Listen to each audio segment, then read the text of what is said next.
quick show here. It's early. I don't see anybody coming in, but I'm going to do a short one today. As soon as I get somebody on, I'll let you know what's happening. I'm drinking my grape juice.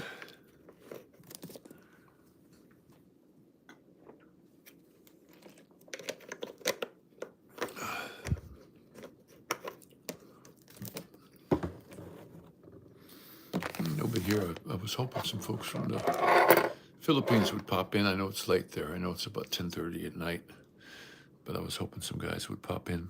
Talked to Gary a little bit earlier. He's getting his things he needed to be done and doing a little bit of traveling and traveling on the boat.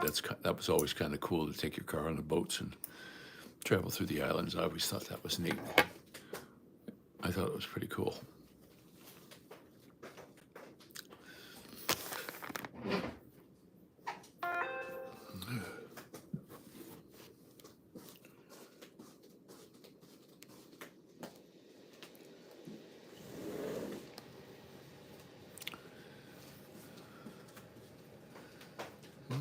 There.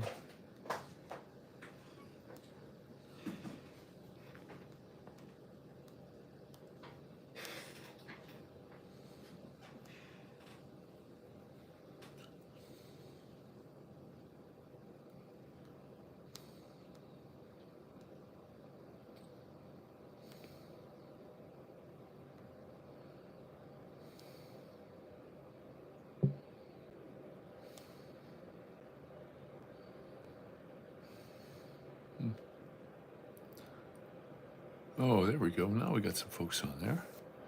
Hey, let me know who's on there. I see I got 4. Let me know who's here so we can yak a little bit.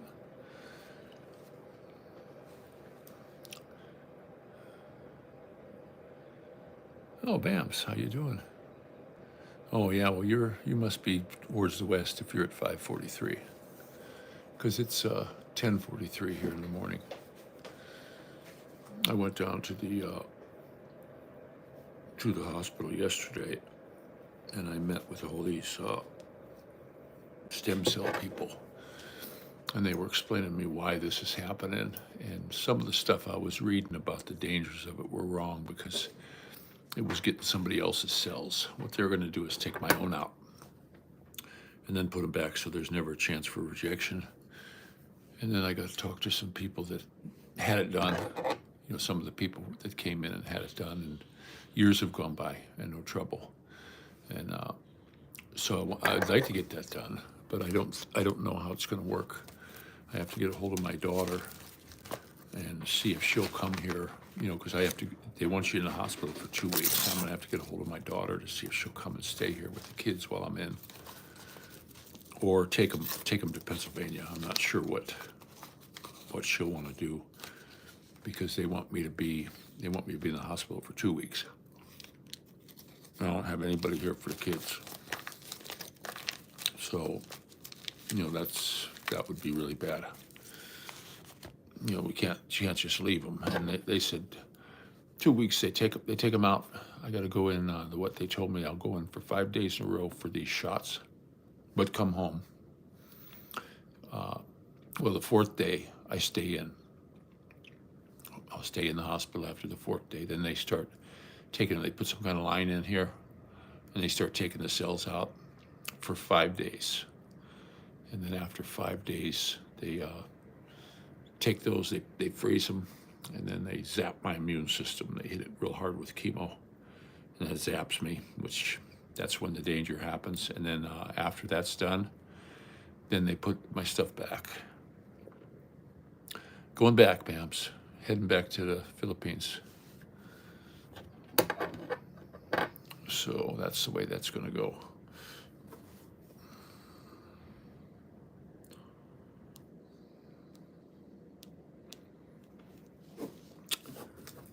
And as long as I can get her in here to help with the kids, and if she comes and gets them and takes them to Pennsylvania, that's fine too, because she's got a big house over there, and the kids all get along pretty good.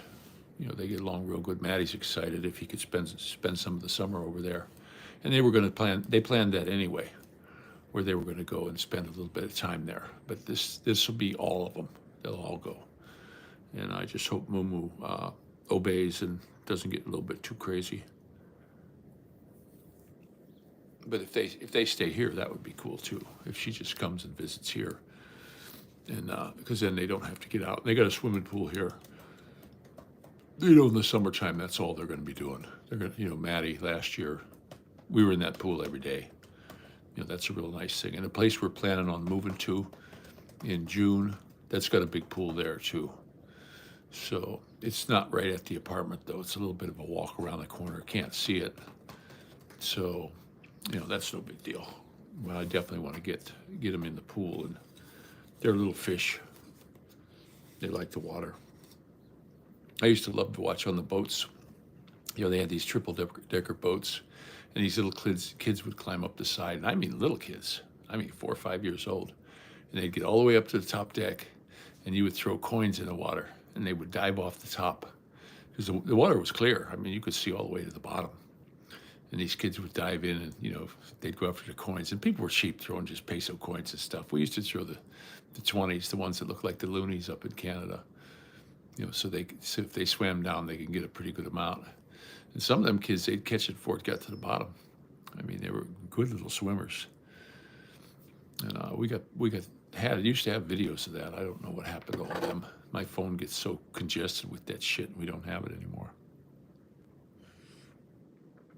No, Bams, that's all going away. That got changed yesterday, and that's not going to happen anymore. So, no biggie. Not much I can do about it. I'm not gonna fight it anymore.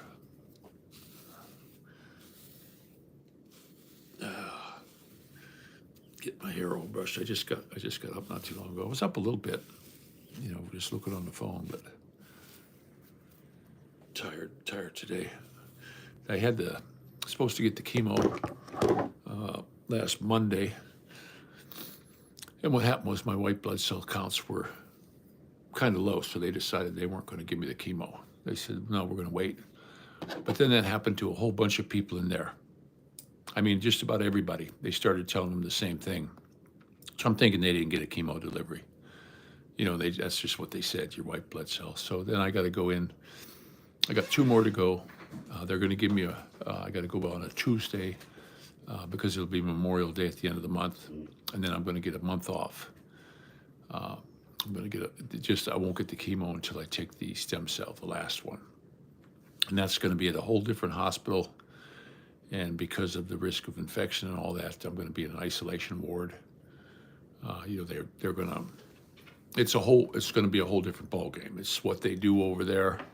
I kind of was a little bit freaked out about getting it, but after I talked to these doctors, some guy named Howard over there, and the nurse Nancy, I decided, okay, I'm going to go for it.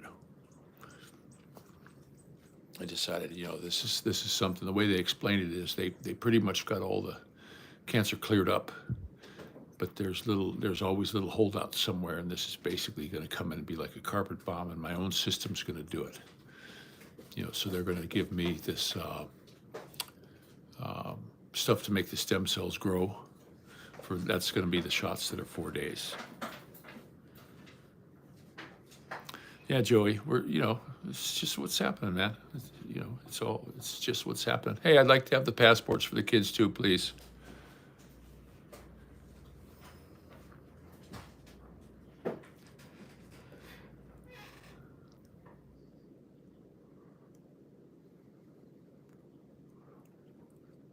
Yeah, but it's a trip. All the stuff they're going to do. They gave me a big detailed book on it, step by step what's happening. I read that on the way home when I was driving in the van. I had a real good Indian driver. This place, they don't have the big vans because it's private. It's lift guys. So I was just sitting there reading about it. And they're scheduling me. I think the 24th of June is the next appointment I have in. And then sometime after that, we'll get it done. It'll be July. Probably the beginning of July, they'll get started where I have to go in. So, oh, hell no, Joey. I would never go to try to do any of that treatment in the Philippines. You kidding? They'd kill you over there. It's all being done here at the VA. Well, I'm leaving the VA and I'm going to Carnegie. It's a Carnegie hospital. It's called multiple myeloma. It's a bone cancer. And I don't know. I was getting the chemo and I was pretty sick and had a lot of trouble. But it seems like I'm starting to get better now. But I still have the neuropathy in the hands. I got the problem in the hip now, but a lot of the other pains are starting to go away. I got a break from the chemo. I think that's what's making me feel better, because that happened before when they switched me from Mondays to, well, they switched me from Thursdays to Mondays, and I had a 3-day extra that week, and I felt really good those 3 days. But you got to remember, they're taking this chemical and they're poisoning you half to death. You know, so what are you gonna do? What the hell are you gonna do? They're trying to kill this stuff, and I wish I could have got to Germany and tried the ivermectin stuff, because was one fellow on YouTube, same thing, and he went there and they put him on high doses of ivermectin. Well, looks can fool you, because I wish I felt better, Joey. Hey, Sean. No, I didn't have breakfast. No dinner last night over breakfast. So that's just the way that goes. Kids went to school this morning, so that's a good thing. This is, what is this? Tuesday. This is only Tuesday, early in the week. Or is it Wednesday? No, it's Wednesday. It's Wednesday already, because I had chemo. No, I missed the chemo on Monday, and then I had that appointment on Tuesday. Supposed to have another appointment, but they never came and picked me up, so they never called and say they were going to pick me up. We're trying. I tried to get the my VA rating up, because they give me a hard time on the rides because my rating is so low. No, I don't, John Jenko. Don't miss it at all. But they can't. So that what I did was I'm hiring a lawyer. I'm just hiring a lawyer for it, because they're just dragging on my case. One of the things, they had this fire foam deal where they said, okay, you played with this fire foam stuff. And when I was in boot camp, you had to do so many trainings with the fire foam. And I was a big guy. At that time, I was a big strapping boy, strong as a bull, athlete. And so when they were doing that, I volunteered for it. I thought, if I am going to go on a ship and there's going to be a fire, I want to be the guy to put it out. I don't want some rummy who runs away from it or scared or something. I want to get up there and I was holding that hose, but you don't wear really any protective gear. And we were playing in this stuff. You got to remember, we were 17, 18-year-old kids. And, we'd be spraying this stuff all over the place, and we were playing in it. It was bubbles. It was like being in a big bubble bath. And I did 20 of the trainings on that. And now it comes back and says this fire foam causes multiple myeloma. So we're trying to get a disability for this on VA. Guess what? They just keep denying me. They had a damn thing where I went in and the doctor looked at me and told me, "Nah, you're fine. I can't even walk. I can't even walk." Guys, I couldn't even walk. I come in there hobbling in, just so crippled and all that, and he went back to him and told him I was just fine. So they got their guys in there. That's all paid to go against you. There's nothing you can do about it. So I had to hire a lawyer, and this firm I hired down in Texas, I did a little bit of reading on the Better Business Bureau, and they have like the highest percentage of cases. They actually win 100% of their cases. It's just some of them they don't win the first try. They keep trying, but they get everybody's percentage up. And if I can get a percentage, I can get money per month, tax-free money. So that's my plan anyway. And we got them, and it pays them. It's $1,000. I got to pay the guy. Hope I get some money soon. And I wish I'd pay him off at all. But John Co., screw the Philippines. I want no part of it. I got fed up. I was there for 11 years, and I just got fed up with everything about it. All the dog shit around and the filth.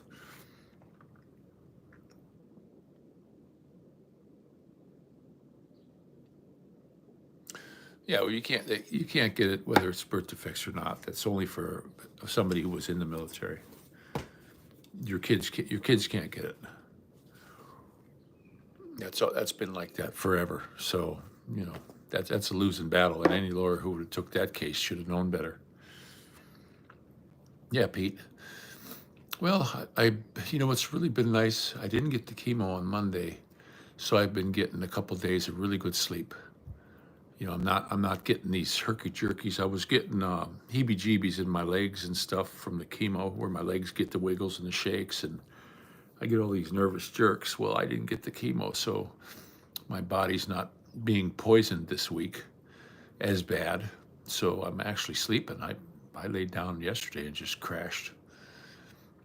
I did a real good sleep. So, that makes you feel better right there. I feel pretty good this morning. The only problem is I still having a little problem with the hip. They did that bone biopsy on my hip, and they took checking the cells and all this kind of stuff, and that still I don't think is healed up, because they drill a little hole in there. It's about as big as a dime, and they just go in, they pull the cap off, and they take some of that marrow out, and it's just not healing. It's somebody. The one fellow told me he had it done when I was sitting in the chemo lab, getting my stuff, and he said, yeah, it's going to take months, 2 months. His hurt for 2.5 months. And I talked to this fellow named Al down there, and his story, it was amazing. Everything that happened to me, this guy sat there and told me happened to him. I mean, it was right exactly down the line, how it hit him, and how his wife left him, but she left him because she passed away. Mine's leaving just because she's leaving. So it's going to be almost identical. It's going to be almost identical, but he, the way it came on him, and he couldn't get around, and he just lost all his power, and then he went to the emergency room, and they, like me, when I got to the emergency room, they diagnosed me in an hour, saying you got multiple myeloma. Yeah, Bams, I know that. Hey, Ronald, how you doing, buddy? Always glad to hear from you. I was hoping a few people would pop in and check out the live this morning. I wasn't going to do a live, but I figured I'd let you know what's going on with the stem cell thing. I'm thinking it's a pretty good idea. It seems pretty safe. The guy was showing the numbers. They said that people who have real bad complications or death, it's because they're already so far bad from it. And it's not really from the multiple myeloma. Hey, Franks. He said it's the different cancers, and they've already gone so far or they have a super weak heart. They're going to do a heart test on me, which, we know it's good. The doctor already at the VA's checked that and said, no, it's strong. Everything on it is really strong. You should go through this with no problem. Because I guess that big chemo shot they give you is what knocks the crap out of you. Yeah, the little one's going back to the Philippines. She's leaving, so she decided she doesn't want to stay here no more, so she's going to boogie. And that's okay. I don't want anyone here who doesn't want to be here. If she can't acclimate to the United States and, want to become a citizen here, that's her business. She's a Filipina, and she wants to leave and go back. Let her go. I'm not holding anybody here. I'm not ever going to hold anyone against their will. She's unhappy here, and she wants to go back by herself to the Philippines. That's fine with me. I'm not going to fight it anymore. She used it as threats for, oh my goodness, for months now, since she'd been here. Every time she gets her panties in a bunch, she threatens that she's going back to the Philippines. Well, I said, go, take the money, the check, buy your ticket, and go. I want her to go put the money order for the I-485 back in the bank today, and then I'll go ahead and buy her a ticket through Cheapo Air whenever, and then she can go. We'll take her to the airport. And no, that 440, it's in a money order still. So we'll just go back to the bank and say, please put this back in the account, because she never mailed it in. She's been dragging her feet on doing that. Refuses to turn that in. So that tells me she don't want to be here. She doesn't want to become an American and have a family here. She wants to go back to the Philippines and live amongst the dog shit and in that crappy country. But that's what she grew up in. That's you grow up in a sewer. That's where you want to be. That's just it. And they say, oh well, there's so many beautiful places. Not where we went. I lived in Lipa. My gosh, what a horrible town. Absolutely. That's what ruined me on the Philippines, was moving to that stinking town and getting a house built. Getting a house built that didn't work, backed up septic, no water upstairs, no hot water anywhere. Just an absolute shithole. And I spent a lot of money on it, 45 grand, plus I furnished it with all new appliances, new furniture, and all that kind of stuff. And I'll never see it. Beautiful car over there. Can't have that either. So, hey, Governor. Yeah, things will be all right. We'll make do. We always have. The kids and I'll make do, and I think we'll be fine. We'll be just fine. Get my daughter in here to help for a couple of weeks watching them. They want somebody to be here with me when I get home from the stem cell. They want somebody to be with me for at least 1 week. They said you will be weak and there will be side effects. She said everybody gets side effects, but once the stem cells are grown in your system and your white blood cells are working again, we cut you loose and we send you home. That's 2 to 3 weeks. They said it could be 3, but everybody, it's pretty much 14 days on the course. But a week after that, when you get home, she says you're going to be very weak, and you might puke. You're going to need somebody to cook for you. And I said, okay. Hey, Franks. Yeah, I didn't. Something. I was there for 11 years, and I was okay with it for more than half of it, and then we got lipid. We moved to that stinking town of Lipa, where to go 1 kilometer might take you an hour in the traffic. Rotten people. I'm serious. Rotten people. And, gougers go to the market. They were always trying to gouge me. I went, and I was going to different markets. And I finally found a market where I had a vegetable lady and a fruit lady that wouldn't gouge me. And I always went to those same ones. But I'd go to the egg lady to go get eggs, and they were, $1.20 or $1.30, and they'd hit me for $2.30. They were always hitting me. Hey, Steinmetz, they were always hitting me for more money than what their price was. So I just got to the point where I got sick of them. They all think you're rich. As soon as you get there, they think you're rich. And I'm in Ohio, Frank. But what they do is, and the other thing they do in the Philippines is when they want to borrow money, look in the dictionary. Borrow to a Filipino is gift. That's what it means. It means it's a gift, because you're never going to see a dime back. Now we've helped people when we were there, and we didn't expect anything back. But there were people who wanted to borrow money and then set up a payment plan to pay us back, and we never got paid back. Even some of her best friends, who she says, oh, they're my best friends, they robbed us just like everybody else. They never paid back, kept changing the payment plan, and never got a dime, nothing, ever. And then borrow money again, and she's dumb enough to loan it to them. They come back later on. Oh, we really need a few bucks. Help us out. We need maybe 100,000. Yeah, and they do it all the time. So when the hell's she making her own money? She'll have to go back to the Philippines to make her own money. Maybe she's going to sell the car and buy that water station, because the water station guy wants to sell it and move out.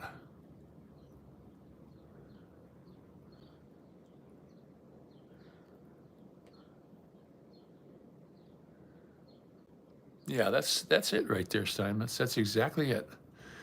But when you think about it, though, when you think about what I was taking in a month, I was already up at the high end of the highest middle class you could get in basically money coming in per month compared to a Filipino. Yeah, they're all staying there, Ronald.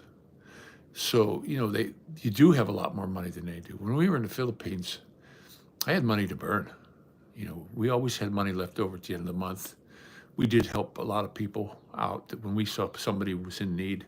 And my wife is good that way. One thing about her, she's good that way, for helping people. Not her money, but our money, I guess. But we always did. And then we had money to burn. We took beautiful trips. We had all kinds of stuff, went to resorts. Now we're back here, We get down the last week of the month. We're broke, guys. We're just broke. It's to be here, just the rent here. So we have to get out of this joint, and it was either that or move to a 2-bedroom, which is the cheapest one here is $13.50. Well, we found an apartment, a nice apartment, real nice. We just went and looked at it yesterday. Turned in our application, and our fee that they charge you should get it because they said you only need to make double, but it's $9.50 a month, and it's going to keep the little ones will go to the Brook Park School for a short while for Maddie 1 grade, Mumu 2 grades, and then they go back into the Berea system. So they're going to stay in Berea schools, which I want. But the rent here, a 3-bedroom is $16.50. Plus I have a garage, which is another $60. So that's $1710 for a 3-bedroom here, and that's a joke. But I'm going to ask them today if Faye's leaving, if we could even stay in this one, because 1100's okay. And the idea of moving, I cannot help anybody pick up anything and move right now. And we've got lots of stuff. I won't take everything, like the stupid couch and all that. None of that's going to go. And I think with the little woman going back, we'll have more money, to do things. And it was just Maddie and I. We were doing fine. We had all kinds of money. But this came here, everything changed too. I can't even walk in the kitchen anymore and know where anything is in the cupboard. I hate that. Nothing in this house gets put back where it's supposed to go. And that's something that comes from from the mom, because I had Maddie putting everything back right where it goes. And anytime we looked for something, we found it. And now we had passport photos that we bought and set them in front of the TV, and they disappeared. They're gone. They vanished into the dark hole in the house because one of the kids took them and put them somewhere. So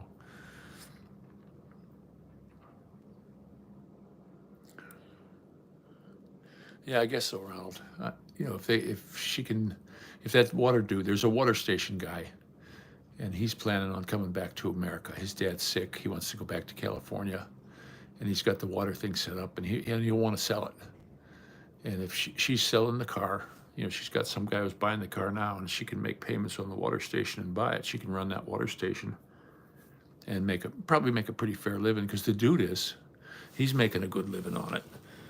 So don't mind me. I farted. Oh. Yeah, I had to take some of that. I got blocked up again the other day, and I had to take some of that Super Colon Cleanse. And boy, I'll tell you what, guys, that is the best damn stuff. If you cannot go and you take that and you still can't go, you're going to die. It worked really good. The stuff works really good, but I got to make sure. I think I'm going to just have to start taking it a little bit every night, because I don't feel like I got to go with can at all today, and that's not right.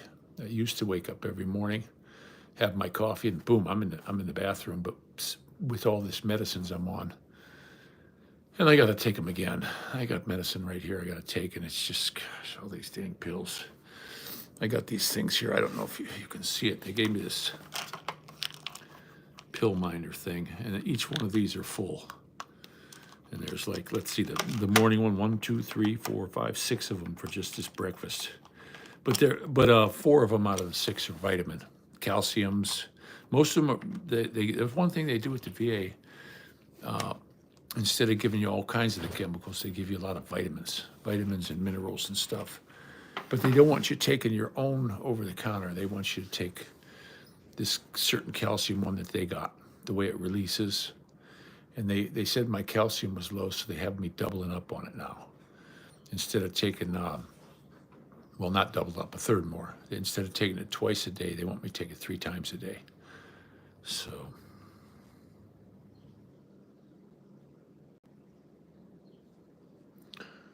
well, she'll make do. I'm sure she'll be happy there, and that's her bag. That's her. That's where she grew up, and I can understand it, because I can't. It's just I can't stay in the Philippines no more. And I long to be back home, and I understand exactly what she's going through now. This is not her country, and she don't want to be here, and I fully understand. I'm not going to hold it against her. I am absolutely 100% will not hold that against her. That's, I can't stand it there. I'm not going back. I'm not going back to the Philippines for any reason at all. Forget it. I got to the point where I just hate the place. I just want no part of it anymore. This is my home. I did 11 years, and it seemed like the last 2 or 3, it was nothing but a jail sentence. So I understand where she's coming from, 100%. That's her home country.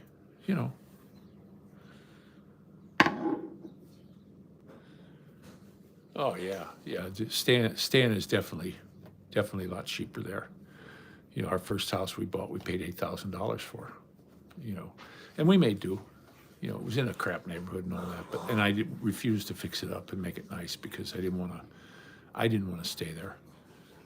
You know, I wanted to get out of that area, and we wound up staying there for 6 years. I mean, the kids were all born in that one little house.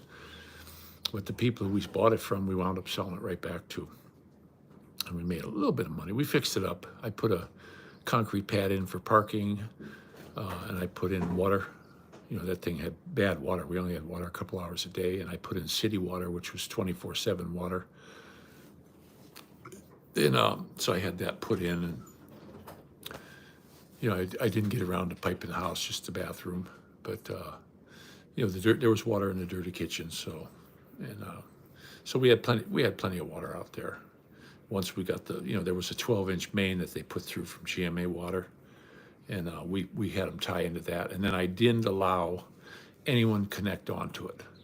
See, when they were putting the pipe in for the neighbors across the way, they all went cheap and said, "Hey, you put it in, I want to tap onto your line." And they kind of busted up the price of the pipe.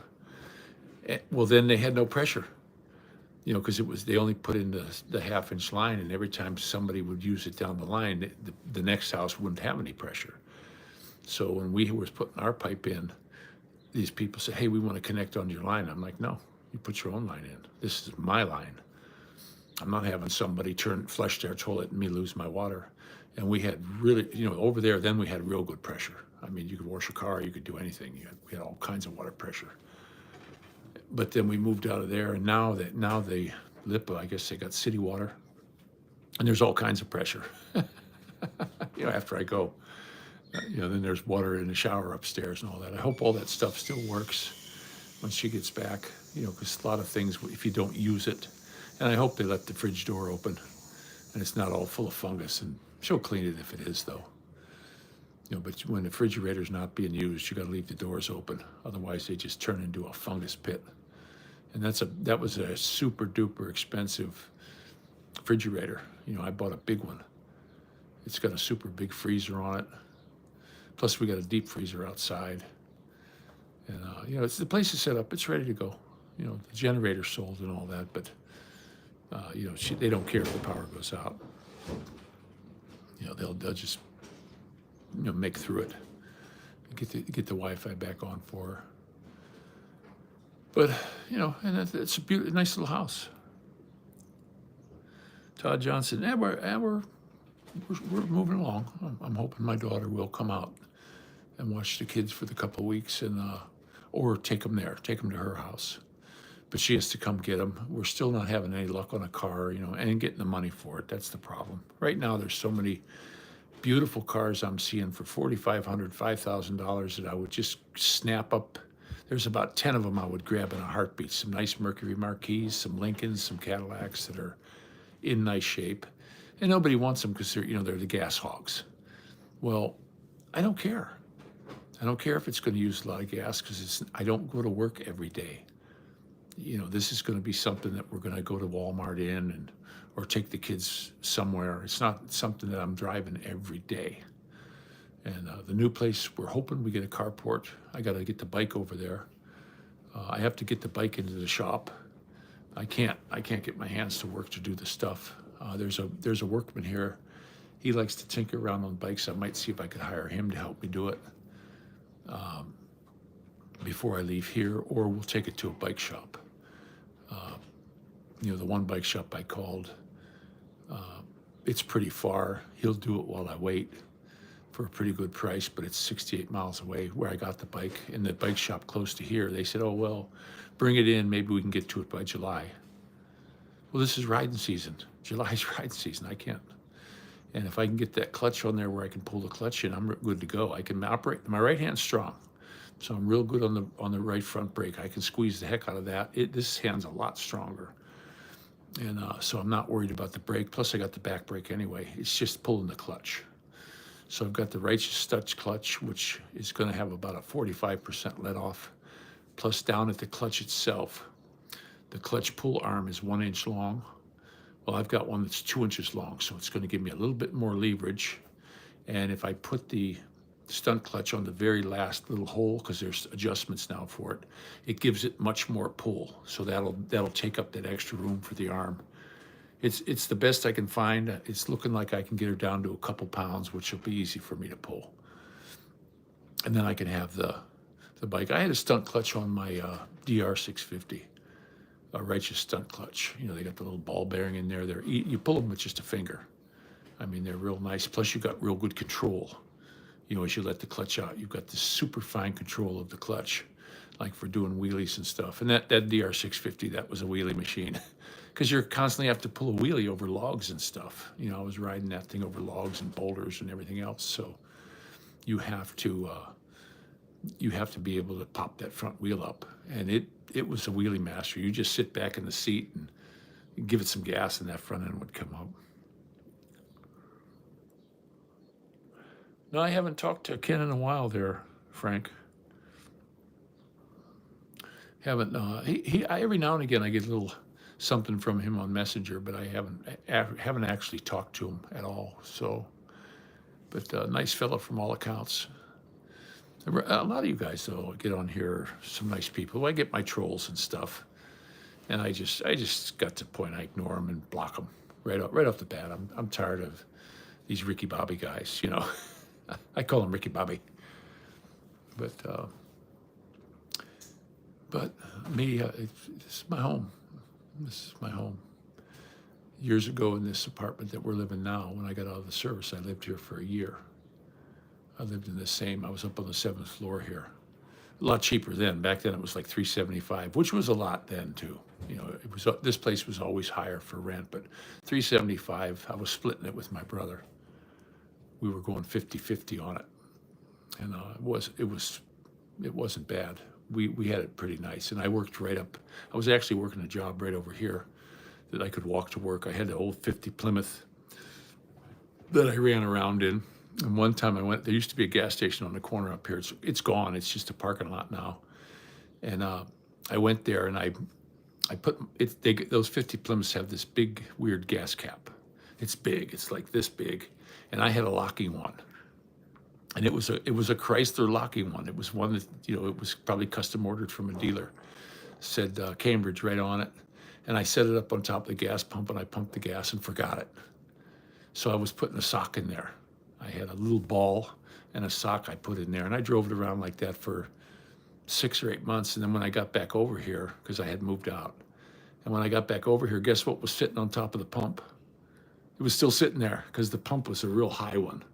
You know, it was above my eye level, and it was the old-fashioned pump. And I reached up there and put it back on. I still had the key for it, and I put my gas cap back on it. Months and months later, it was still there. And the guy came out. He goes, you know, we knew that was yours.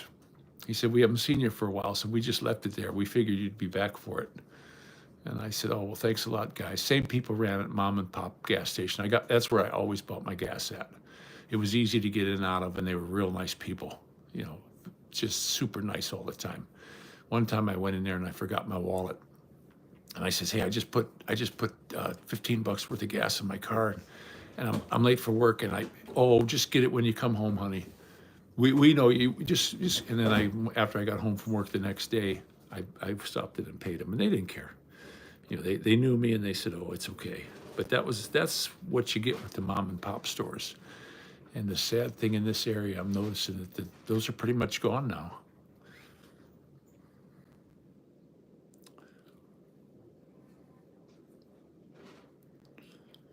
Yeah, well, the thing you got to worry about with your health, Ronald, is the medical care.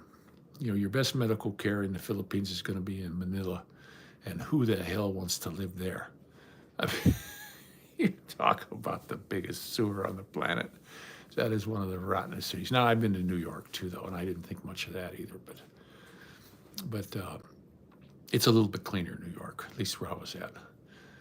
But there's a YouTuber guy goes around, and he goes to the dregs of the Filipino people, the ones that are living in garbage heaps and stuff, and they dig a hole out in the garbage, and they have a little house in there, and they live in boxes and all this stuff. And it's sad. It's sad that you got that happening, but they're all dressed nice and they're smiling. He goes into these places, and the people seem happy. It's all they know. It's what they know. Now, for us to go to that, now me, when I moved there, I lived in this little tiny 450 square foot house, little block house. It was like camping. We slept on a mattress on the floor, and I didn't mind that. All of us piled in one room. Here, they make you move because there's not enough bedrooms, and they want us to move to a more expensive one, and they don't want to pay for it, which it's a nanny state. Ohio is a nanny state. Now, this new place we're going to, we probably could get a one-bedroom. The girl said, "We don't care. We don't listen to the state of Ohio. If you want a one-bedroom, get whatever you want, but we'll get a two." We looked at one yesterday. It was pretty nice, but we'll be on the second floor, so there's no steps. There's no, because the way it works in that apartment, first floor is you go down some steps, not many, and third floor you go up, but second floor is almost like the ground level. So at least on one side of the building, so we don't have to carry all this big heavy stuff upstairs. We'll just roll it right in, and we're supposed to be ready. That's supposed to be ready sometime in June, middle of June, and that's when we got to be out of here. So, yeah, Governor, there. We need some thumbs up. There we go. Yeah, it's going to come out to, for me, it's going to be about $400 a month cheaper because they're going to make me move to a $1,350 here. And it's only $950, so that's $400. And the carport, there's no charge for that. If there's one open, I get it. I told the girl, boy, I hope I get one because I don't want to leave the bike sitting out in a parking space. I got a good cover for it, but I don't want to do that. People mess with them. If I can get a carport, I'll just put it in the back, and there's posts there. I'll lock it to a post.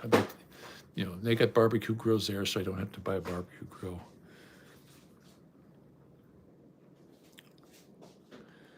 Well, in Manila, you got the worst traffic.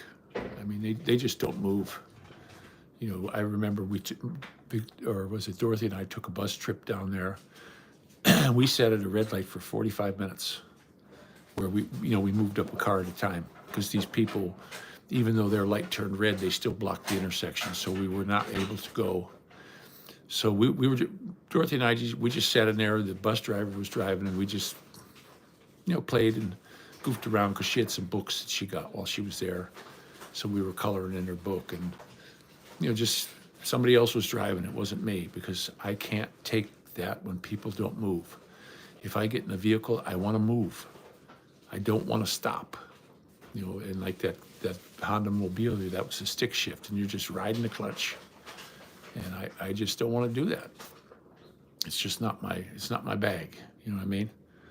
I want to get in the car and hit the gas and go. That's why instead of going into Lipa, we would go the other way and go to Padre Garcia because you could move. Once you got out of my development, at least your car is moving. As long as I'm moving, I'm happy. But when you sit for 10 minutes in one spot, I start getting frustrated, guys. I can't help it. It's like, come on, people, get out of the way, and they just don't. I had a policeman actually smacked the living heck out of a jeepney driver. There was an accident where a guy got hit by a jeepney, and they don't cover him up in the road. He was dead in the middle of the road. So all the people coming this way were stopped. There's no way they're moving. The traffic was dead stopped, and they got a body in the middle of the street in a jeepney crash. Well, our light turned green, so we're able to go, okay, at the light, because he got hit at the light. Well, we got up about 100, 150 yards, and this jeepney was coming out. So he pulled out in front of us to turn left, and nobody's letting him in. So he's blocking us now. Well, this cop come walking up from the accident site, And I'm trying to toot the horn, like back up so we can get through, because it's a long jeepney. It was already on the sidewalk, and he can't go nowhere. And he wouldn't back up. Well, this cop came up with the little stick, and he was whacking this guy in the arm. You back this thing up now, because it was just really holding up the traffic. And finally, the jeepney guy backed up, and we were all able to get through, and I got home. But we waited there 10 minutes before the cop showed up. But the cops down there, you better listen to them. You listen to the cops in the Philippines, because they don't play. I mean, they're very well trained, and they have a lot of patience. Everyone I ever ran into, patience. But boy, when that patient runs out, you better do as they say, because they do not play. They don't play. I mean, they'll come in with the sticks, and they'll come in with a whole shitload, and they don't have a problem with beating the crap out of your ass. And if you get a court case, your court case might take a year, and you'll sit in jail the whole time, waiting for your court case. So you better listen to those boys. The traffic cops, heck with those guys. But the regular cops, I was sitting at a red light one time, and the guy had one of those, how you can put your cup in a little plastic thing? Hold on. I got a call. Hold on. Hello. Hi, Mr. Matthew. Hey, how you doing? I'm good. It's Diane over at the VA. How are you? I'm doing good. Good. I was calling. They have a return to clinic in the system for June the 10th. Are you available for 9 o'clock? Yeah. Set me up for it. I need a ride. Okay, perfect. June 10th at 9 a.m., and I'll go ahead and set it up. Thank you very much. And they always call me a day or so before to remind me. Thank you. Oh, okay, cool. Thanks. Bye-bye. Oh, they're setting me up for another appointment. I have to go over to the Parma Center, too, and find out what's happening with the case, because I hired a attorney to get my thing up, because, I got multiple myeloma now. I'm a huge percentage disability, and it can be service related, because I worked in that stupid FHHH foam during training. We swam in that stuff, guys. It was like a big bubble bath. And like I said before, at the time we were kids, 17-year-old kids, 18 years old. And while we were doing the training, we were playing in the stuff. And the guys that were having us train, at the end, they were jumping in it too. I mean, we were having bubble fights and stuff in this, up to our necks in this damn foam. But you put the little fires, they start a fire, the first one, like they had a garbage can fire, and we put it out. And that foam does, it smothers it, and it doesn't burn. But when it gets on the fire, it gets a real funny smell to it. And you're breathing that. I mean, you're just breathing that foam in. There's nothing you can do about it. Barry Jordan. I don't know who Barry Jordan is. I don't. Fill me in on that, Frank. I don't know that guy. I haven't really been following any of the vlogs, the ones from the Philippines. I haven't watched any for quite a while now. I'm watching the cop watch ones now. Where these cops are abusing people. I just watched one here where this thing just killed me, and the cop got let off. One right here in Elyria. He pulls this 17-year-old kid out of the car and just starts punching his face, beating him, kicking him for no reason. The kid got out of the car and he just started pounding his face in. The judge gave him 90 days. If that had been me doing that to somebody, you'd be sitting in jail for years. He assaulted this kid, and the kid was just beat black and blue. And then the last one I watched was, there was a loss prevention at Walmart called and said this guy in a black hoodie just robbed the place and was leaving the store. So the police show up, and there's a guy in an electric wheelchair, and he's got a black hoodie on, and he's deaf. He can't hear, and he's going into the store in his electric wheelchair. 9 shots in the back and killed him. They told him to halt. He wouldn't halt because he was deaf. His hearing aids were turned down. So the cop pulled out his Glock, and 9 shots, 9 out of 17 shots went in this guy's back and killed him. And he'll get nothing. Oh, he's way overstaying. Yeah, you can't stay over there. You can't do that stuff over there. They're going to come and get you. Now me, I was what they called a permanent resident. I had to go down every year and pay my $310 down at their little thing down in Batangas. And, you know, I did that. And now it's expired. If I go back, I have to start all over again. And I wouldn't get the permanent resident. I would get that retirement one and give them the $1,500 because I'm ex-military. And then you can come and go as you please, as much as you want. You know, I know a couple guys who have that. Tropical Tim's got it, and a couple other guys. Gary's got it. That's the one to get. Because here, if I'm gone for more than 6 months, I lose my permanent resident. It's gone. It was gone months and months ago. So when I go back as a visitor. You know, even though we have a house there, nothing's in my name. Car's in her name, house is in her name. You can't put anything in your name. You know, you can have your name on it, which I do, but that don't mean nothing. Yeah, the cyber crimes, I know. I just heard about that fellow that was down in Dumaguete. He got in a big fight with somebody, and they kicked him out of the Dumaguete. These guys go down there and they vlog from this restaurant. So now the restaurant closed, said no more vlogging in there. But that's all they did. They never went anywhere. They sit and they talk about the Philippines and they don't do anything. You know, when we traveled. When we were in the Philippines, we went to all kinds of islands and stuff. Yeah, Mark Thornton, that's it. But that was the one thing. My craziest place we ever went to was that Baguio. It's the only place where when you go there, you're going uphill, and when you leave, you're going uphill. It's nothing but a town of hills. We wound up on back roads in a terrible storm when we were going there and had to back up for miles because the road was blocked right at the end. And we're trying to back this car up, and the concrete, if you went off the concrete, it dropped down 2 feet. So Mark's in the back waving me back, and I'm inching the car back for, it was a trip. But when we got there, we decided we're going to take taxis everywhere. If you go to Baguio, I had a stick shift. And I said, man, these hills and stuff, and stopping at these serious hills like this, huge grades at a red light, you're just going to burn your clutch. So we left the car parked at the hotel and just called a cab. And anywhere we went, the most expensive trip we took, all of us piling in one of these Invicta Toyotas with a diesel, was $3. And we got to see that big stone thing where they piled all these stones up. We were some of the last ones to see it because the next day when we were leaving, they condemned it.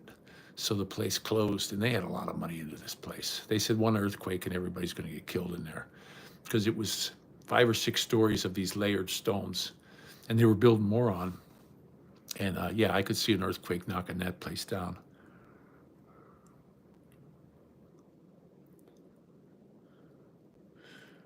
No, we're going to do okay here. We're making it. Things will go up. You know, right now I got all this chemo stuff I'm doing, and we don't have a car yet, but that's going to change down the road here, because when we move, it's going to be a lot cheaper, and I'm going to be stoking some money away. I got one friend that said he's going to help us with a car. He's waiting for a check, and he's going to help us get a car here. And we're looking forward to it. Right now, I hate to be like a beggar or something, but we need some help. This is just I gave that money to Faye for the thing this month, so that kind of really hurt us. And now she's going to use it to go home. And so I think she's going to go to the bank and cash that back in. It can only go back in the account. You can't get the cash out of it, so it'll go in my account, and I'll get her ticket. Tickets right now to go back are, the cheapest I found was $9.99. $9.78 was the cheapest I found, $9.78. But it's a long flight. So there was a $9.99 that was only 27 hours, where the $9.78 was 50 hours, and I don't want her having to wait, layovers for a day, days. So, and then she'll go back, and then she borrowed money from one of her buddies. And the money that's left over from that $1,440, she'll have to take that and pay her buddy back, because she borrowed some money this month for some food, which, we needed it. I don't like to borrow money, but she said, hey, my friend said she'll loan us $500 for food, and we had to go do it, because we ran out. Once the rent was paid and that thing was paid, that was it. I had about $300 left, and I bought food with that. Well, that here, $300 is good for about 2 weeks. And then it's gone. All the stuff we bought is gone, because these kids, they're eating good, and we like to buy a lot of, I buy lots of fresh fruit for them. I don't like them eating garbage, and it's expensive. Well, buddy, we're going to be heading down your way. That's happening when all this stem cell stuff is over, and they get me back on my feet to where I'm navigating really good. We should have a car by then, and we'll leave most of this stuff here, and we're going to pack it up, and we're heading down your way. Probably have to rent an apartment, but I set up all my applications for the VA home loan. I can get a VA home loan with no money down, and they do inspections and all that. But we went on Zillow. I can't remember the name of town. Hit me the name of your town again. Was it Dunham, or I can't remember Ronald's town. But I got on Zillow, and man, I can't believe all the nice houses. I punched in houses below 60,000 because I can swing 60,000. That won't be more than 1,000 a month for that, and I can get it on a short-term loan, not a 30-year loan. I can get it on a 10 and still be able to afford it. And I saw there was like 500 houses down there that were under 60,000. We saw some that were a little bit more, because they always show you some a little higher, that were nice, that were just beautiful, beautiful homes, ranches and stuff. And these old timers move out. They move in with their family, or they go into a home, or they pass away. And these houses, nobody wants them. They're out in the country, and that's what I want. Yeah, I got to get out of this cold weather. I don't think I could stand another winter here. We're just now starting to be able to keep our windows open at night, so we're getting some nice. It's warming up. It's getting to be warm weather. Dothan, yeah, that's it. Dothan, Alabama. It's on the border of Georgia and Florida. It's not too far from either one. And then you could be down to Panama Beach, Florida, if you want. You can get over to Louisiana pretty quickly. And they got a big VA center down there. There's a real big one in Montgomery. That's a little bit of a ride. I think Ronald said it was 70 miles or something. But the trip from here to there, I looked on a Greyhound bus, and it was 700 some miles. But we're going to be hitting the warmer weather. And, we'll take the kids down and rent there. Maddie can have a dirt bike, And we saw a really cool bike, too. They got that little Honda 125. It's kind of like a street and trail bike. That guy from Australia did a vlog on one, and he was just running the piss out of that thing on some roads. And I said, well, that would be a good dirt bike for the kids to ride around on. And heck, I could ride on it. It's not a Grom, because it's got a lot bigger wheels than a Grom. It's got regular like dirt bike wheels on it. I don't know if they're 21 inch on the front. It's probably a 19 inch on the front and a 17 on the back, something like that. But it wasn't quite a 21. Now my Kawasaki, it's got the 21 on the front and 19 in the back. It doesn't have the 18 on it, but you can still get good dirt bike tires for it. And I've got the Thermobob thermostat bypass kit to go on it. I got a center stand in case if I get a flat tire. I'm not going to be taking it off-road. That would be a nice bike to super motard. Put 17s front and back on it and gear it down a little bit. That would make that a lot of fun bike, for the twisties and stuff, because the suspension on it is fantastic. I was heading up Bagley, and they resurfaced the road. Well, they didn't resurface the manhole. So you've got this drop off, and I'm not kidding you. It's a good 4-inch drop into these manholes, and it's right in the center of the lane, so you can miss them. Well, this woman started crowding me. She just was over in that lane, and she just started pushing me over, and I was coming up on one doing about 45, and I had to hit it. I couldn't go to the right because it was wet over there, and so I had to go right through that big manhole bump. I didn't even notice it. That suspension just went bloop, bloop, and ate it. I didn't get banged or nothing. So that Kawasaki KLR, I love the suspension on it. The back was just it's a little bit tighter than I want. So when I take it up to the dealer, they said they'll adjust it down for me for no charge. It's part of I got a free service coming. I got a coupon in the back of my owner's manual that gives me the first one's a free service. The only thing I get supposed to pay for is the oil and filter, and I have that. I got AMSOIL, and I got a brand new filter, and then I got to buy a crush washer. They're going to put my thermobob on and all that stuff. And it looks like a pretty easy job. I watched the videos on it. Putting the center stand on is easy. Putting the thermobob on is easy. The only problem is that my hands don't work. You know, they're just, I can't even grab a screwdriver and turn it on. I couldn't turn the bathroom spigot on. My wife tightens it up real good and so it don't leak, and I can't turn it on. I don't have the strength in my hands to turn it on. I can't open up a jar right now. So it's funny when I give the kids a jar like these pill bottles. They give me these pill bottles, okay? And I ask them, please, just give me a regular twist top. So I got this pill bottle. Guess what? I can't open it. I got to get one of the kids to open it. But a lot of these pills I'm not really taking.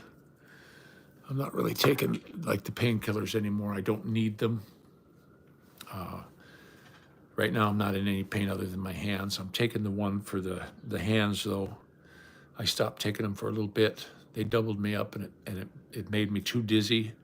So I went back down to taking none, and then I just started taking one again to try to take some of the edge off of the pain in my hands. I got neuropathy, and they said that'll go away. There's the cancer's sitting on a nerve in my spine, and it was, you know, so big. In the last scan, it's only as big as a pea, but I still got a lot of numbness in my hands, and I do got to take my morning meds. And I got some of these, and these ones here, the morning ones are pretty much, these are all vitamin, calcium and all that.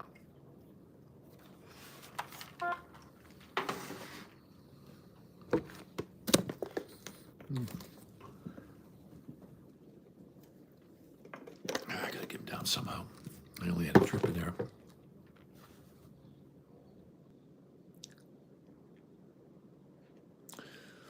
Well, that could be down, you know, because you're down south. Here, we don't see too many Mexicans. They think my wife's a Mexican, though. People are always asking, "You Mexican?" You know, it's like, wow. But she'll be heading back, and I hope things go well for her, and she'll be back in her own environment and be happy again. You know, that's what the threats. I mean, that's constantly what I get. You know, every time her panties get in a bunch, I'm going back. I'm leaving you. Okay. This time I just said, all right, I believe you. That's what you want to do. Just go ahead and do it. So I don't know. Still don't know for sure what's going to happen. I told her, give me the thing. I'm going to walk up to the bank and cash it. No, I want to turn it in now. So, yeah, the women, they don't have, you know, it just doesn't seem to work in here like normal people. Gabupentin, yeah, I think that's what I'm taking. Yeah, it messes you up, Ronald. It's got my hands up, being honest with you. They just, it's so frustrating that they don't work. I went out the other day and was going to work on the bike, and I had the screwdriver to try to get the clutch perch off. I was going to do the stunt clutch first. I can't get the screws loose.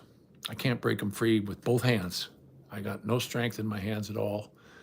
And then when I squeeze too hard on the screwdriver, it hurt. It feels like I'm grabbing a porcupine. Yeah, Steinmetz. Yeah, I'm tired of the threats. I'm just dead tired of all the threats that I'm leaving you, and there's no future when you have that. You know, there's no future because it can change in the drop of a hat. So you know what? Now I said, okay, just change it. The drop of the hat is here. Just change it, and we're going to go on from there. And then I can set the course for this little family, and it's the way it's going to be. Not this, I'm leaving you. I'm going back. And then changing the mind, and back and forth, and back and forth, and the bitching and the hollering. No, I'm sick of it. Maddie and I were here for, I don't know, 8 months before they come, and there was no bitching. You know, we went and did our laundry, put the clothes away. Everything just worked out smoothly. He was being a good kid, and then of course I got this cancer thing.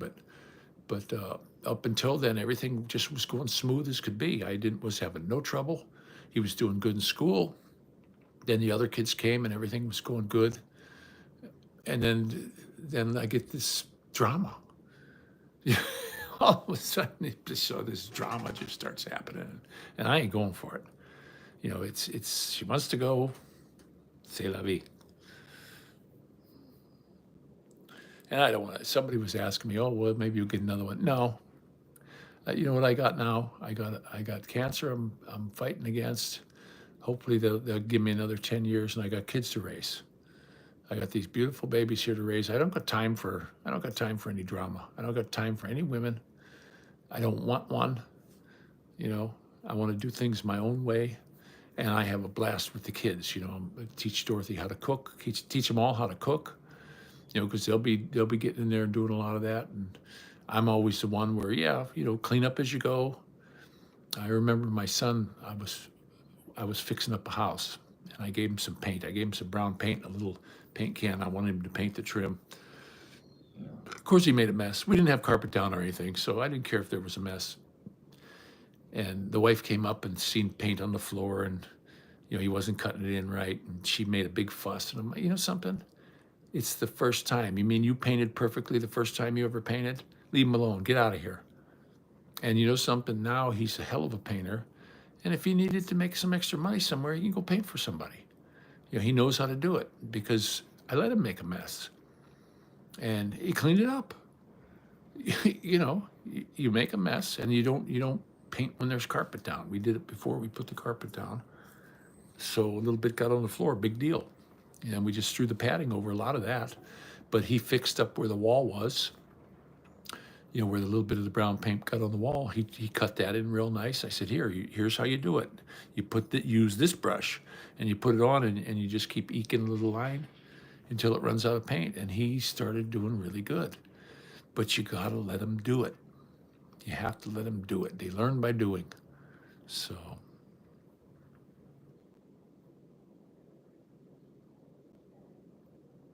yeah, I think so, Steinmetz. I don't need any drama from anybody.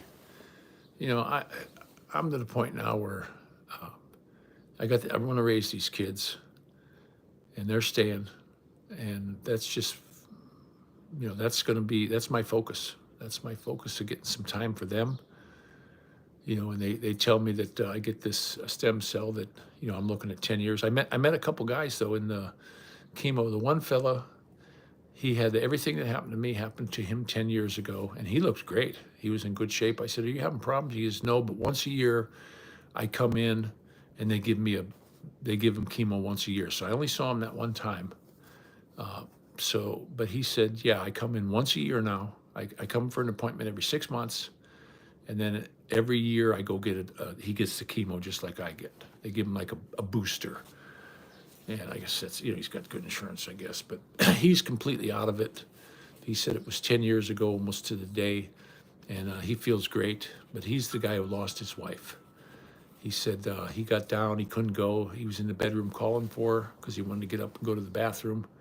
And he said he basically crawled out of the bedroom and found her on the kitchen floor. She had a heart attack, and she passed away. And you know, so she left him. The same like what's happening here. I'm going to have one leaving me, so you know, I'm living the same life as this guy Al had. And he made it through. He did the stem cell. He was explaining how they did the stem cell, and it wasn't so bad. You know, he said it just took a little while, and he did say he got the pukes. You know, he said when he was in the hospital, he'd eat, and then a little while later, it just would all come back. And he lost a little weight, but he gained it back. He said a year after he was all done with everything, he said, I was back to 100% normal, like I never had it. And I thought, okay, hopefully that's gonna be the case for me. And they claim they can't really get rid of it, but they can just keep it at bay for years and years. The other fellow I talked to was 79 years old, and he was already 20 years. Hey, Finland, how you doing? Oh, that's a good name, Makaka. Juliet, hi. Gilbert, that's the way it goes. I'm not gonna sweat it.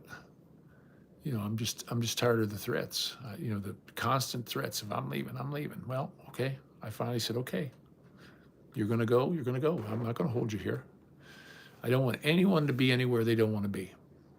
And the sad thing is, she is taking good care of me, even though she does bitch and complain. When it comes down to it, she was taking real good care of me, and I need it. But we're just gonna have to do without. That's all. You know. And it's going to affect the kids too. You know, it's Bobby Brock Insurance. I'll talk to him later. This is the insurance guy down south. Yeah, they want me to buy. They cut off my Social Security. Well, I got it turned back on in February, but they only gave me Part A. So, oh, come on now. And they said they never turned on Part B. So that's the one where you're in the hospital, and that's the one I need right now. Gosh, dang it, buddy. Damn. Don't call me. Gosh, these people, you don't answer the phone and they just keep ringing it. I don't want to talk to the guy right now. And you can't leave these off the hook. Stinking bastard. Yeah, the guy wants to buy me this insurance, and he tells me he wants me to give him all this money. And I'm like, pal, I don't have any money right now. I just don't, I don't have nothing. I don't even, my checking account is overdrawn. Okay, well, I gotta put this thing on charge, guys. It's saying low power mode.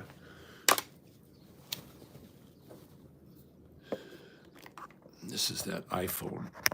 And when Sean comes here, he's gonna show me how to do the iMovie. Oh, look at that.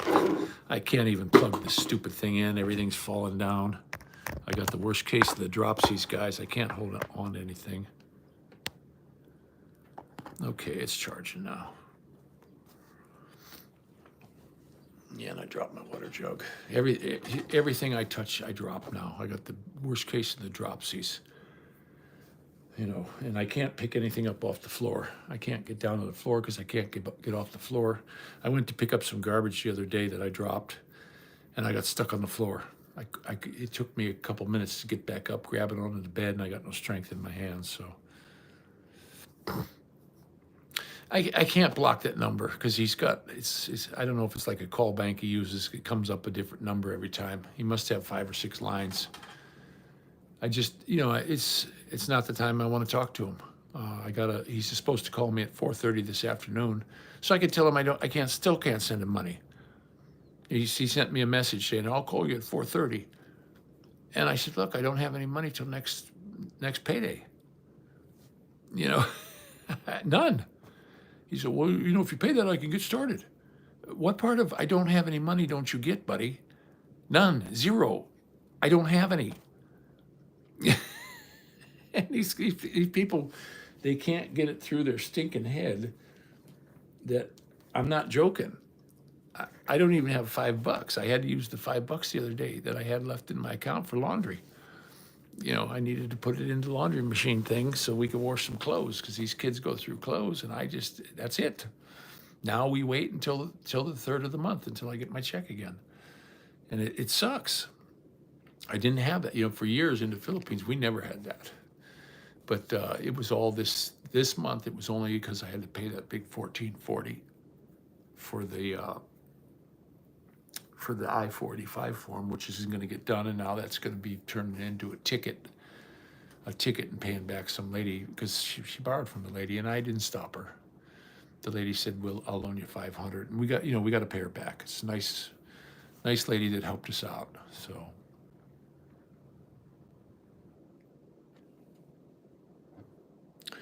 Yeah, I wish I had that though, Gilbert. I wish I had the no drama. It seems like about every 3 or 4 days I get hit with this drama, and I don't want to hear it.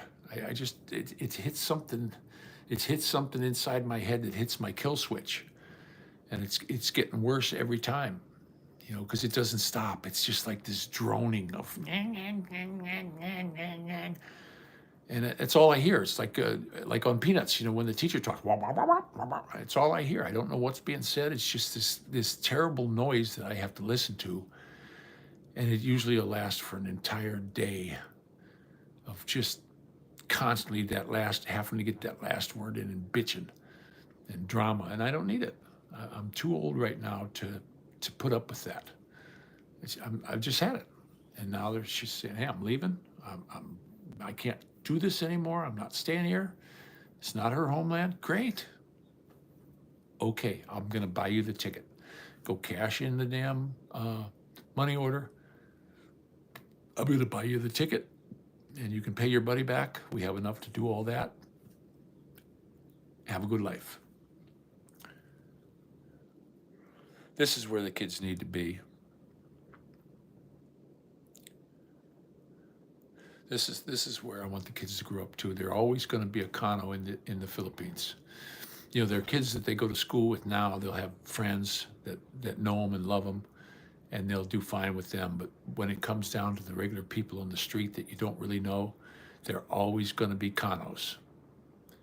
And that's never going to change because they don't look Filipino at all. They look more like me than anything else. They look like my family members here. You know, so they're not going to get a break.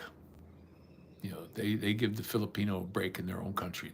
They're always going to side with the Filipino when it comes down to anything, even getting into a college or something. If there's so many seats, the Filipinos are going to get it, not my kids. Doesn't matter if you got money. They don't care.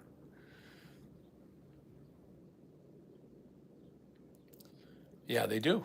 Absolutely, Steinmetz. They stand a much better chance of doing well here. You know, their report cards came in for this year. Just A's straight up and down the line for all three of them. We get little notes from the teachers saying how well disciplined they are. Even Mumu, you know, and he just won a book fair. So he got 10 books. He had a raffle ticket and he won 10 books and he got to go pick them out. And now yesterday we sat here and we were going over the states. Hey Ronald, he found Alabama. I was having him find states on the map: Florida, Texas, Alabama, Ohio, you know, California. So he's got a book that has a really good map in it. And I said, oh, that's where Ronald lives down there, and this is where we're going to move to. He said, oh, that's far. I said, yeah, it's pretty far down. It's a pretty good trip. And so they're looking forward to that. Maddie's all excited. They don't want to go back. You know, now Mumu, he was crying because, you know, he loves his mom. He's very close to her, but he'll get over it. He'll definitely get over it, and he needs to be here. And we're going to keep him in the Berea schools. You know, that's going to work out. Even though it's more expensive over this way, I can get an apartment for $650 over in Strongsville, but I don't want to put him in Strongsville School or Parma. I don't want to do that. Right now, if you look at the ratings of the school, Berea is number 8. It's one of the highest in the state, you know, for the kids learning. And it's a beautiful school, and they're doing well. The teachers like them. They don't got a bad name here. So, you know, this is where I want to keep them. So they're going to be able to stay in the Berea district, even though we're moving to Brook Park. So.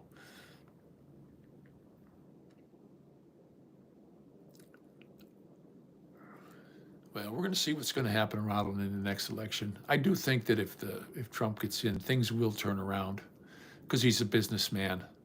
It's time to get the politician out and let a businessman run things. But I am a believer that, you know, it's two different wings of the party of the same bird. You know, when Trump got on there and said, oh, he wants to give police indemnity now, not just qualified immunity, indemnity.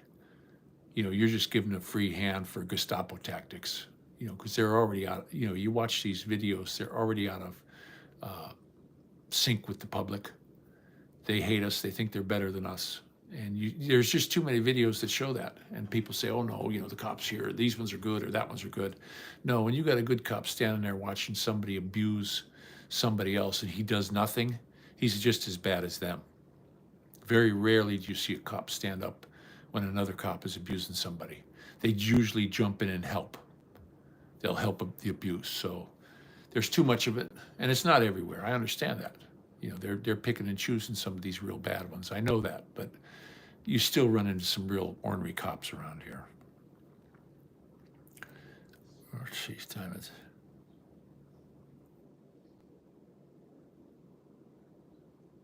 Yeah, it's going to be better down there. I worked down south. I worked down in Tennessee years ago in a town called Lawrenceburg. I did a car dealership. That was 8 months because they were doing it as they got the money. So I was getting a few days a week, but enough to live. I had my truck camper right on the job site. So I was hooked up to water and electricity, and I lived in my little 8-foot truck camper. And then I did a good job. I was there every day. I was there early. And the foreman liked me, and he says, we're going to be doing this strip mall. Do you want to stay for that? So I stayed over the winter time, and we did this strip mall. It was an open air strip mall where they had stores on this side and then stores on the back side, and like parking in there. in Lawrenceburg, and each one had its own panel and its own service. So that was a great job. That was another. I think I got another 6 months out of that. Because we did everything, lights. We did all the electrical in the place. And then when I was done, I was even helping the plumbers, because I wanted to stay there and I wanted to move there back then. Move down south, but the wife wouldn't agree to it because her family was all up in Pennsylvania and she wanted to stay there. So I just went back to Pennsylvania. But I loved it down south. I liked the weather. When I wasn't working, I took drives through the Smoky Mountains. My truck camper, I was able to take it off. I had these like stilts you put on the side, and then you just jack it up and you drive the truck away, and then you lower it down. And that's how I lived. That way I had the truck to drive around in. And I had a bicycle. I had a bicycle that I hooked up on the front. I had a bicycle rack on the front of the truck, and I rode my bicycle. Or I was able to take the truck. I had a really good camper special. It was a 77 Chevy camper special, heavy half-ton, and it had the 292 motor in it. I got it with the 250, and that burned out. And the fellow who sold me the truck, he felt bad, so he gave me a brand new motor. He said his buddy bought the truck, and it wasn't enough power for him. So after about a week, he pulled the motor and put a 350 in it. So it was basically a brand spanking new 1977 motor. But I bought a gasket kit for it, and I took it completely apart and just put all new gaskets because it'd been sitting on a crate and at this warehouse. So I went up and got it, and we installed that in the vehicle. And boy, oh boy, you talk about, that was a great motor. That thing would pull that trailer through the Smoky Mountains, my truck camper. And then I pulled a 28-foot travel trailer with it. I had no trouble. You couldn't go fast, but it didn't matter what kind of hill you hit, it pulled. Yeah, Alabama's where I want to go, Bams. That's the place. And the good thing is, I got my buddy Ronald down there, so he knows the good places to move to. We're not going to get into a bad area, because no matter where you go, there's bad areas. You just don't know. Yeah, I heard that too. Somebody told me that there's certain areas, if you move to them, that they'll pay you so much money for going there, and they'll give it to per head. Like if you have kids, they'll give you more. I did get an email on that from somebody, because I was talking about moving down south, and they said the same thing.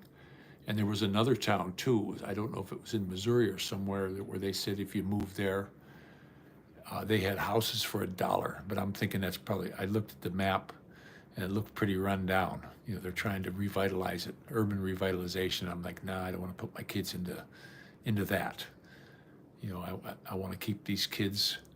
I want them to be into some sports. We get down to Alabama, I'll have some football players for sure. Them guys are all football down there.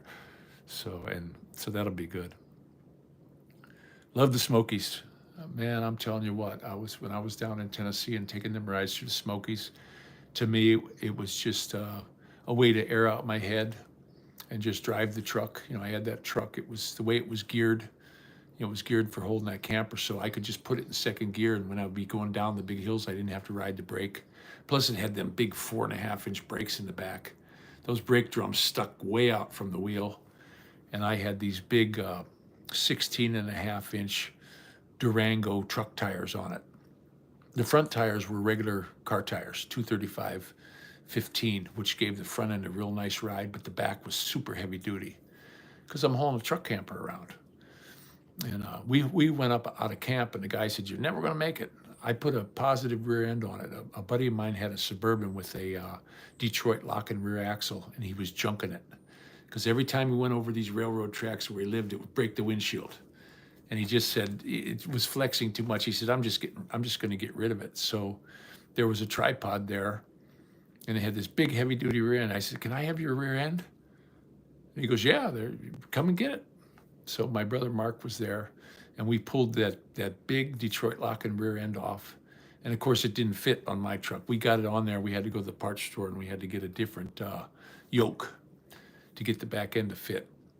We couldn't use his drive shaft. The splines on the front were totally different. I had to use my drive shaft, and mine had the carrier bearing. His didn't. And then I replaced the carrier bearing, and then I had to take it up to a drive shaft place, and they had to cut the end off. and put a bigger yoke on the end. And they welded it on. They did it right on the lathe, and they did it while I waited. And that thing had 9 leaf springs in it, heavy duty. Plus the leaf springs were a lot wider than mine. So that thing was like the super duper heavy 1/2 ton, and it was geared a little bit lower. So pulling up that hill out of camp where I actually had the 28-foot trailer, and then on the back of that I had my boat like a train, and I put her in first gear, and I got it into second. First gear was like a creeper. I got her into second, and I just stayed on the gas, went up this super steep grade, and it just pulled it right up, never spun a tire. And we got out of there. That was my last day that we stayed at camp. We used to stay at a place called River Trails, and we had a boat down there. If we went grocery shopping, you jumped in the boat, and you drove into Katanning, and they had a dock there, and you could walk up to the grocery store and get your groceries. They had gas there. But that was an old 100 horsepower Johnson. Man, I'd go up to the grocery store, 5 gallons of gas, just to go through the locks and get up to Katanning.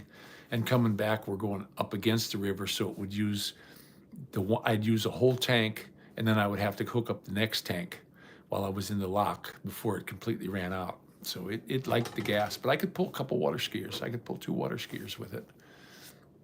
We had a lot of fun on that. We stayed there a whole summer. I closed the house up. We lived down there. I had the trailer set up on there. We had water, sewage connected up, and we had the boat. And I never left the boat in the water. We pulled it out every time we were done using it. But we did a lot of fishing. We were right at the Loch 9. And they had a bunch of the millwrights in there, and this dude was catching fish. He took us out on his boat a couple times with the fish finder, and we'd be watching the fish finder, and all of a sudden there'd be this shitload of fish coming in. We'd throw in, and boom, we were just knocking these. They had these fish called saugers, and just catching the hell out of them damn things. It's a lot of fun. But I definitely want to be down south again. I think the kids are going to be better off down south. A little bit more laid back than this, the rough city life. Get them out in the country a little bit, get a dirt bike, have them a dirt bike and do some hunting and fishing. Maddie was talking about a shotgun the other day, will I get a pump or a semi-auto? I says, no, we'll get a shotgun and we'll just share. I'll get something that's not too heavy. He's not real big yet. I think Dorothy's going to be bigger than him. My daughter Victoria's 6'2", 200 pounds, and I think Dorothy's going to be a 6-footer. And I think Maddie, he'll max out at maybe 6 feet.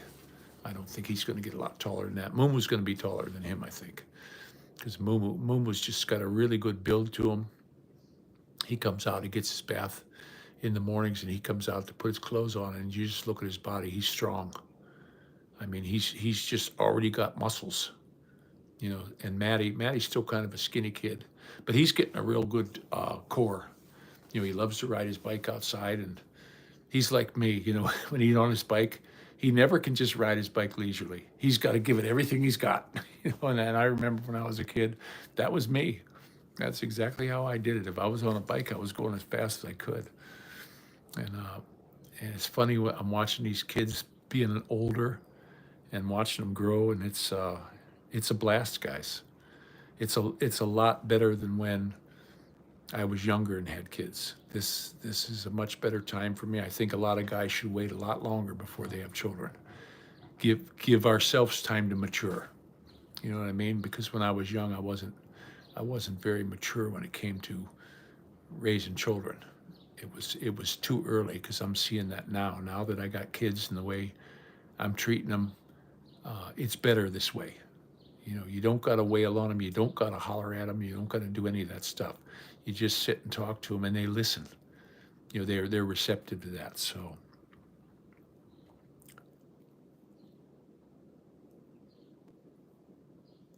well, I lived out in the country around before, and I loved it. I could walk out of my place and walk 200 feet. I was at the river fishing. I could walk up the train tracks, and I was hunting groundhog, and then walk a little farther to the Black Bridge. I was hunting deer, duck. We had a thing on there. I used to, like when I was duck hunting. I don't know. Somebody said that's kind of quasi illegal, but what I used to do is I'd take some bread, and I would throw bread into the river and then walk down, and the bread would just be coming along. Well, when it got to this little river where it was called Red Bank, there was a river came in and it would make this big whirlpool, and that bread would just spin in a circle, and the ducks would come in, and they'd come down into the water, eat it, and I'd sit on the other side of the bank with the 22 and just pop their heads. And then what I'd do is I'd walk over to the Black Bridge, cross the bridge, come down, and because the water was only knee deep, and then go, pick up the ducks that were dead in the whirlpool, because they just keep spinning around in for a while until they get to the outside. And go pick up my ducks, get some nice mallards. Got a Canadian goose one time, and I had duck tags. So, and I don't mind mowing. Oh no, that's not a problem. If I get a place and there's I'll have a garden, and the kids will help take care of that and the mowing and stuff. My kids are getting bigger, and they want to do that stuff. And you get a riding tractor. One of them places I saw in the shed, Ronald, it had a riding mower in it. It had a little Gravely ride motor in there, and it had a weed whacker and a push mower in the shed. And it said on the Zillow that all this was being left there. Now it'd probably been sitting for a while. We'd probably have to get it running. But that place came with 4 acres of ground, but it wasn't 4 acres of grass. There was only grass around the front of the house. And it had that shed was probably 14 by 20. Somebody built a steel shed behind the place, and that house had only one toilet in the house for a 3-bedroom, but it had an outhouse in the back, a 2-seater outhouse in the back. Now they didn't go into that and show the picture, but I did see it next to the shed, and I knew it was an outhouse. So that was pretty cool. Hey, Hallie, how you doing? Where are you from? We got some new folks in here. We got a few people in here. That's pretty cool. I'm glad you guys are stopping in. It gives me somebody to yak at. We still don't have a lot of friends. We got our buddy Gilbert over here. He's going to help us move. And then of course his sweetheart. She's been the one who rides us around. And Faye's got her Filipino friend she goes to church with, and she's helped us out, which was really good.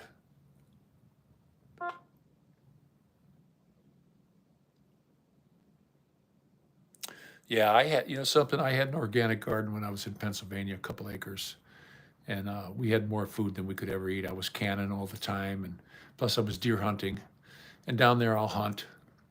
Now, I know there's a lot of wild hogs down there you can hunt, but I've eaten them. They're horrible, and I ain't in that.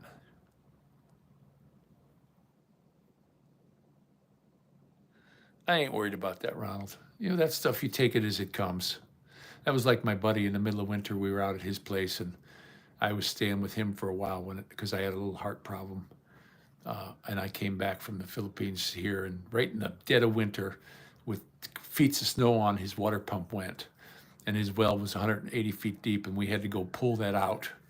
We had to pull that damn thing out in the freezing cold, and you couldn't wear gloves because you couldn't hold on to the plastic. You had to do it barehanded. My hands were frozen, and we pulled that damn thing up to change the pump, and it's just something you got to do. You just do it. So I don't know if I could do that now, but you can always get somebody. I do like to hunt deer. When I lived in Pennsylvania, I was a deer slayer. I love to hunt the deer, and we don't waste it. That's one thing I will eat. Not a bit of the deer goes to waste. Groundhog don't go to waste, but like turkey, I hunted turkey one year because it was absolutely miserable. And everybody who cooked a wild turkey, it was never any good. I'll go hunting at the grocery store, and I'll get the one that says Butterball.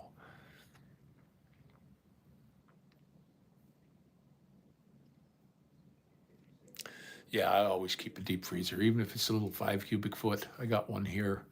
I like to keep that full. And if I can get a deer, you get a couple deer, you'll fill up a 5 cubic foot deep freezer, and you'll have meat for 6 months. And I turn it mostly into hamburger. And I learned a trick when you're cooking deer burgers. Put them in water, put them in a cast iron skillet and put water in there. And when you boil them, that solids them up so they don't fall apart. Because if you just put them right in the grease, they'll fall apart. And you got a manwich, you don't got a hamburger. So if you put them in the water and boil them, that congeals them, you might say, so they stay in their hamburger form. And then when the water's all gone, just throw a big old glop of ghee in there and fry them up, brown them a little bit. And I don't mix any pork or beef or fat or anything in them. I just go straight deer meat, and that's what we like. So, Hallie Wong, how old are you? How old are you, Mott Forcing? I don't know what Mott Forcing is. I'm 63 though.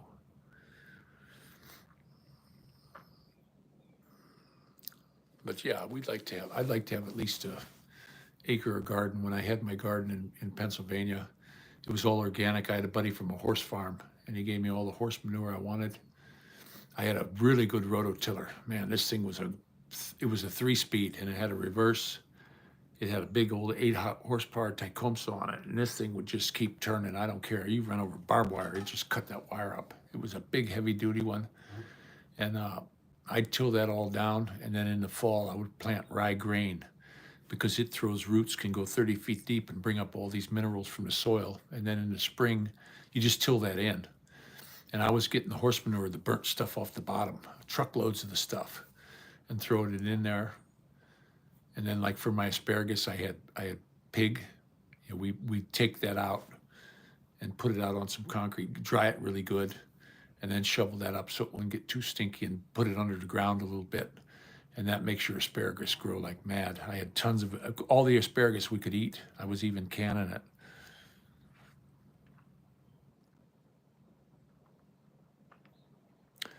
Yeah, you can get the workers in the Philippines, Ronald, are cheap.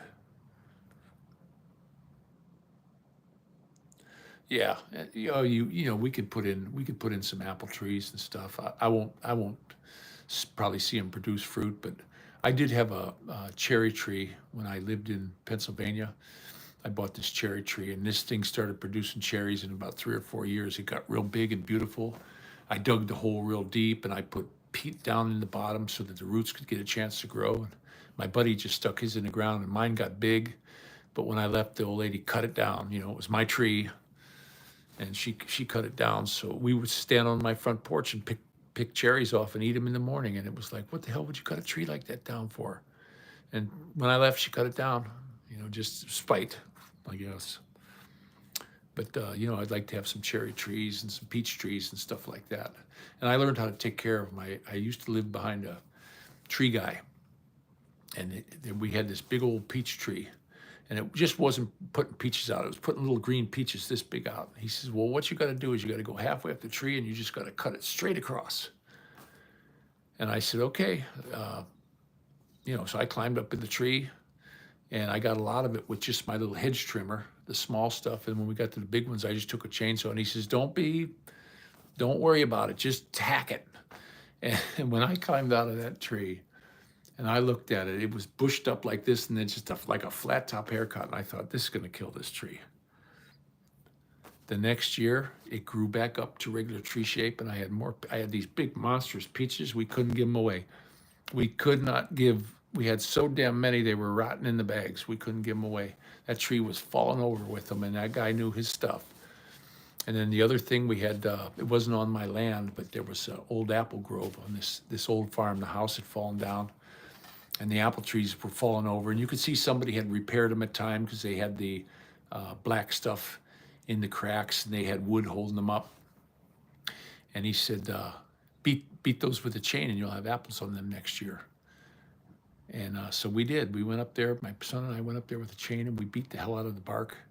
There was like 6 of them in a row, and we beat the hell out of them. I left the other 6 alone to see if there was a difference.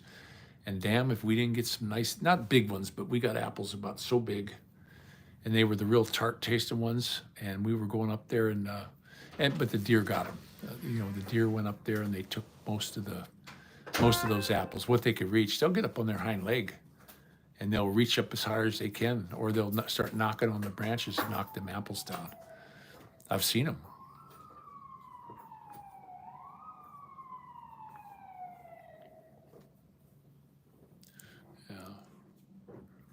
Yeah, Gilbert.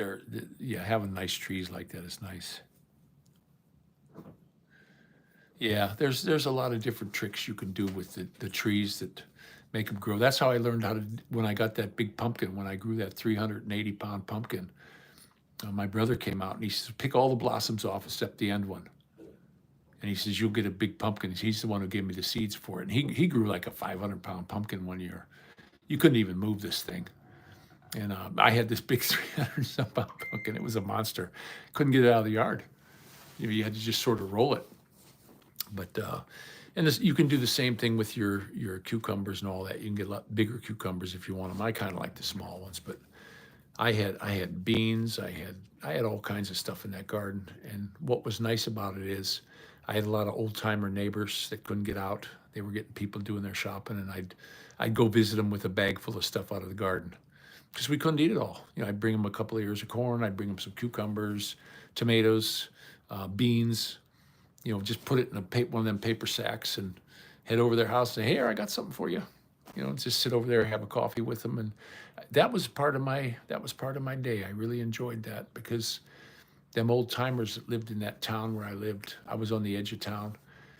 I mean, they'd been there, these people were in their 80s and they knew everything that was going on in town, and just super nice people, a lot of good wisdom I got from them. And I had more enjoyable time spending with them than I did guys my own age, So I really used to enjoy going around giving away big bags of vegetables and stuff. And then when I pick apples and them damn peaches, I couldn't give them away. I couldn't give all the peaches that we had away. It was amazing. And that tree produced for years after that. I don't know what it's doing right now, but it's a big tree. I mean, it's got to be a 45-foot tall tree right now. It's a big tree. And it's easy. They're easy to climb though. Once you get up that first thing and you get up there and they're strong enough to hold your weight, you can climb up there and get all the peaches you want. I mean, they're a very sturdy tree. It's not like a hemlock, where you're standing on a hemlock and all of a sudden the branch just gives way. You got to be careful on those. But I always was a good tree climber. Yeah, mangoes would be pretty cool. They won't grow here. I wish I had a durian here. I would love that. Yeah, I used to grow a lot of them squash. I liked acorn squash. We used to take them, cut them in half, clean the seeds out, dry the seeds in the oven because we salted them. Boil them. You boil them first, clean all the snots off of them, and then dry them in the oven, and you got really good squash seeds. Kids loved them. And then I would take the half of the squash and put a big clump of butter in it and just put them in the oven until they were done. And you just eat them. They're in their own bowl. We just ate the hell out of them, and they grow. I mean, that was something we never ran out of. They're just them squash. They just keep growing. And lettuce. Oh, we used to get the red-seeded Simpson. Every day we had a salad because there was lettuce. I had some visitors from Missouri that they went to visit my mother, and I didn't know they were coming. It was the end of the month. We didn't have a lot of money, a lot of food in the fridge. Deep freezer didn't have much in it, a little bit of deer meat. And they showed up.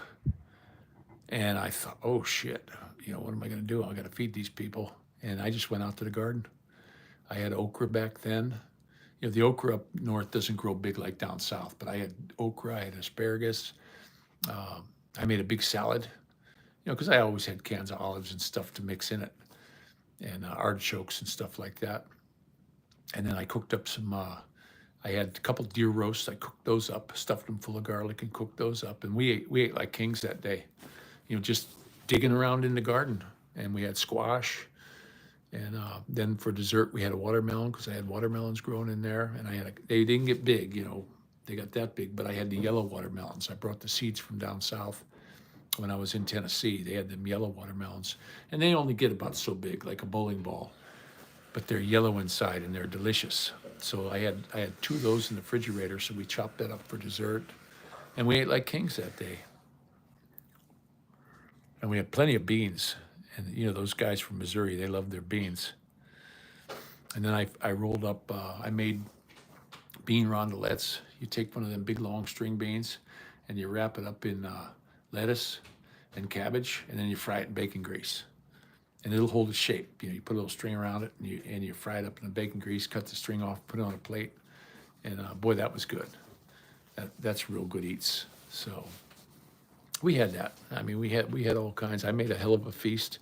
They were there till way after dark, and then they had to head back home, 650-mile trip to head back home. I said, yeah, why don't you just stay the night? But they had to get going. But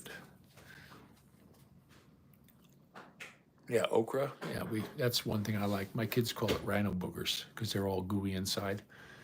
But we like them. I mean, we have okra. That stuff disappears quick, fast, and in a hurry. It's delicious. Faye puts it in soups. She'll cut it into pieces and throw it in the soup, and it kind of turns it into a stew because of the thick stuff that's in it. And one thing that we'll definitely miss is some of her good cooking. Some of the things she makes is the Filipino dishes are just good, like the sinigang and stuff like that. I like that. It's basically a Filipino pot roast. But we got to get down to the store. They got sales on chuck roast right now, and that sucks. I don't have any money. Hope the sale's still good on the payday, because I'd like to throw a bunch of chuck roast in the freezer. Yeah, that was one thing I couldn't grow really good where I lived was cantaloupe. I tried to grow cantaloupe a couple years in a row, and they just never got, they only got about as big as a large orange. So I never had much luck with cantaloupe. But the honeydews grew good. I planted honeydews the one year, and those did really good. But you buy some of them from the store, and the seeds won't grow. They do something to the seeds where they won't grow. So I wound up getting, you got to buy the organic to get the seeds. And then I dry the seeds out and then put them in a pot early in March in those little peat pots. And then I would plant it in the ground. And they grew, the honeydews grew really good. I got good sized ones of those. And everybody likes them. I like them as long as they're in the refrigerator and cold. I'll eat the heck out of them. But, it'd be nice to have a few acres of ground. And Matty, he's all hot for a garden. He brought his little bean plant home in a plastic bag, hanging it in the window. So they got him in school wanting to plant a garden. And I want to see him. I want him to have a garden. I had a garden when I was a little kid. We all had a little space we could have our garden. And, I grew tomatoes and stuff. And my brother John, he was the tomato grower, though. Gosh dang, he could grow the biggest tomatoes you ever seen. And you go look in his garden, it looked crappy. It wasn't pretty like mine was, but gosh dang, if he couldn't produce these monstrously big tomatoes, he's a heck of a gardener. I have to honestly say that about him. It's not the prettiest garden in the world, because I always put flowers in mine. I make it look pretty. You can't eat everything. You gotta have some. It's got to be pretty. And all my rows were real straight and pretty, and I had the really nice trellises for the bean plants and stuff. I made them like an A-frame so you could walk in the middle and pick all the beans out of there. The kids could crawl in there. And yeah, I had plenty of rutabaga. And the other thing I had a lot of was horseradish. I had one side of the place, I had about a 6 foot by 8 foot piece that I had nothing but horseradish in. And then down from that, along the side of the house, I had rutabaga and rhubarb. You can't eat the leaves. You eat the leaves, you'll die, but you can eat the stalk. It's like a celery stalk. And I had plenty of that. My wife used to make that strawberry and rhubarb pie. It's all sugar, though. You will, if you live in Pennsylvania for any length of time, you'll get diabetes. I mean, that's all they do is cook cakes and pies there, and everybody's fat, because they don't eat right. But yeah. And the other thing that I learned, too, I don't know why this thing isn't charging now. Uh-oh. I don't know what's the matter here. Well, it quit charging. Okay, it's charging now. The charger went bad. But I had these wasp nests, these like mud wasp nests on the house.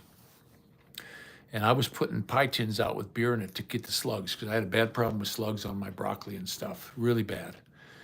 And one day, I was killing those wasps. Well, one day there was a wasp, and he flew up. I was sitting in the garden, and I was picking the slugs out of the pie pen, because they go in there and drown. They get drunk and drowned. And this thing flew into the broccoli, and it backed in. It backed into it, and it started stinging the crap out of that slug that was in my broccoli, and they just ruined it. And started taking chunks of it out and taking it back to the nest. And I was like, oh, I'm not going to kill them anymore. Let them. And they were. I had all kinds of bees, and my buddy he kept bees. And they don't really sting you. You can have a beehive. They don't bother you. You don't bother them, they don't bother you. Yeah, it definitely pollinates everything. We had plenty of bees around. The corn did good. I learned a lesson. We had a bad storm in July. They always say corn should be knee high by 4th of July. I would plant mine real early, the end of March. And if there was a frost, I went out with the garden hose. I had a big sprayer and I would spray that off. I had a pump on the back of the tractor and I'd spray all the frost off before the sun came up. I had a neighbor had a garage, and if I saw frost on his roof, I'd get straight over the garden and get the water tank full and spray that all off. And you just wash it off. It's just like a magnifying glass that burns it in the morning. So if you wash it off, the corn makes it. It doesn't matter if it's too cold. But 4th of July, that stuff, I got me standing there and it's up above my head, big long ears. And I was getting 3 ears of corn on a stalk too. Somebody said, you can't do that. I grew Silver Queen, but it knocked the corn down. I was going to stand it up, and the old timer neighbor next door to me, Mr. Rupert, he said, don't you knock that, don't you stand it back up. It'll stand itself up. If you do, you'll kill it. So I left it alone, and sure enough, it turned its way back up again, and we had all the 4th of July and after, we had all the corn we could eat for a week, pulling fresh corn off. I like to cook it right in leave it inside the green thing, wrap it up with foil, pour beer in there, and then throw it on the barbecue grill. And then it peels easy. Then you can just peel everything off and then brown it a little bit on the barbecue grill before you give it out. Put some butter on it. I used to have a big thing of butter sitting on the grill, and I just dipped the whole stalk in the butter. Melted butter and a little bit of salt, and boy, I'll tell you what, that was that Silver Queen corn. That was the best corn, and those ears get really big. But you can eat 3 or 4 of them if you don't watch out. It's easy to eat Silver Queen corn, that's for sure. But I did pretty good on the tomatoes. I like to grow the paste tomatoes because I would make sauce and can them a lot, and they're a lot easier to can. Oh yeah, it lays it over, Ronald. But I learned a lesson: leave it alone. Don't touch it. Just let it stand itself up. It won't die from that storm. If you stand it back up, that's when you break its little chain of stuff getting to the corn, and you got to pick out whatever you got off. So you just leave it alone. But I enjoyed the garden. I mean, I was out monkeying in my garden every day. I'd get home from work and go straight to the garden, and the kids helped. I had a garden weasel. I used to go through with that garden weasel and weed it out, and then I was doing some landscaping work, and I used to put grass in there to keep the weeds in between the rows to keep the weeds from growing up. And that's just another fertilizer. I mean, I had so much topsoil in that garden when I was done. It was amazing.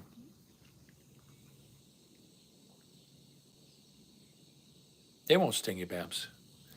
My buddy's got, oh my goodness, I don't know how many bee houses he has. And when he goes up to work on them and get honey and stuff, he never wears the full suit. He just puts the one on his face, the net around his face, and he goes to work. And they don't bother him. They'll land on him and stuff, but they don't bother him. I mean, he'll put his hand right in there, and they don't sting him. They know him. And then if he wants to move the queen or anything like that, he's got a smoker. He's got this little smoke pot. And he gets underneath and he starts that fire and he starts smoking the heck out of it. And they go suck a bunch of honey and they get drunk.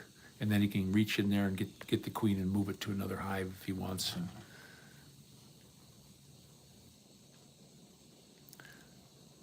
yeah, I like the paste tomatoes, the little ones, because I could put those, blanch them and put them whole inside the canning jar. I didn't have to cut them up, because I don't like to cut them up, because then the seeds, it just turns into all juice with the seeds in there. So I like to get those paste tomatoes that were so big and they fit right down in a quart jar. I would blanch them first, and then peel the skin off, and then drop them in, more like a stewed tomato.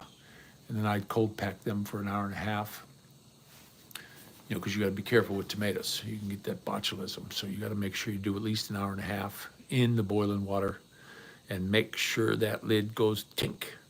Make sure that lid is sucked down, because if you get a loose lid on them, throw it. You don't keep it. But I did corn. I did beans. Carrots. I canned everything. We used to get that canner. Sometimes we worked till 12:30, 1 o'clock in the morning canning.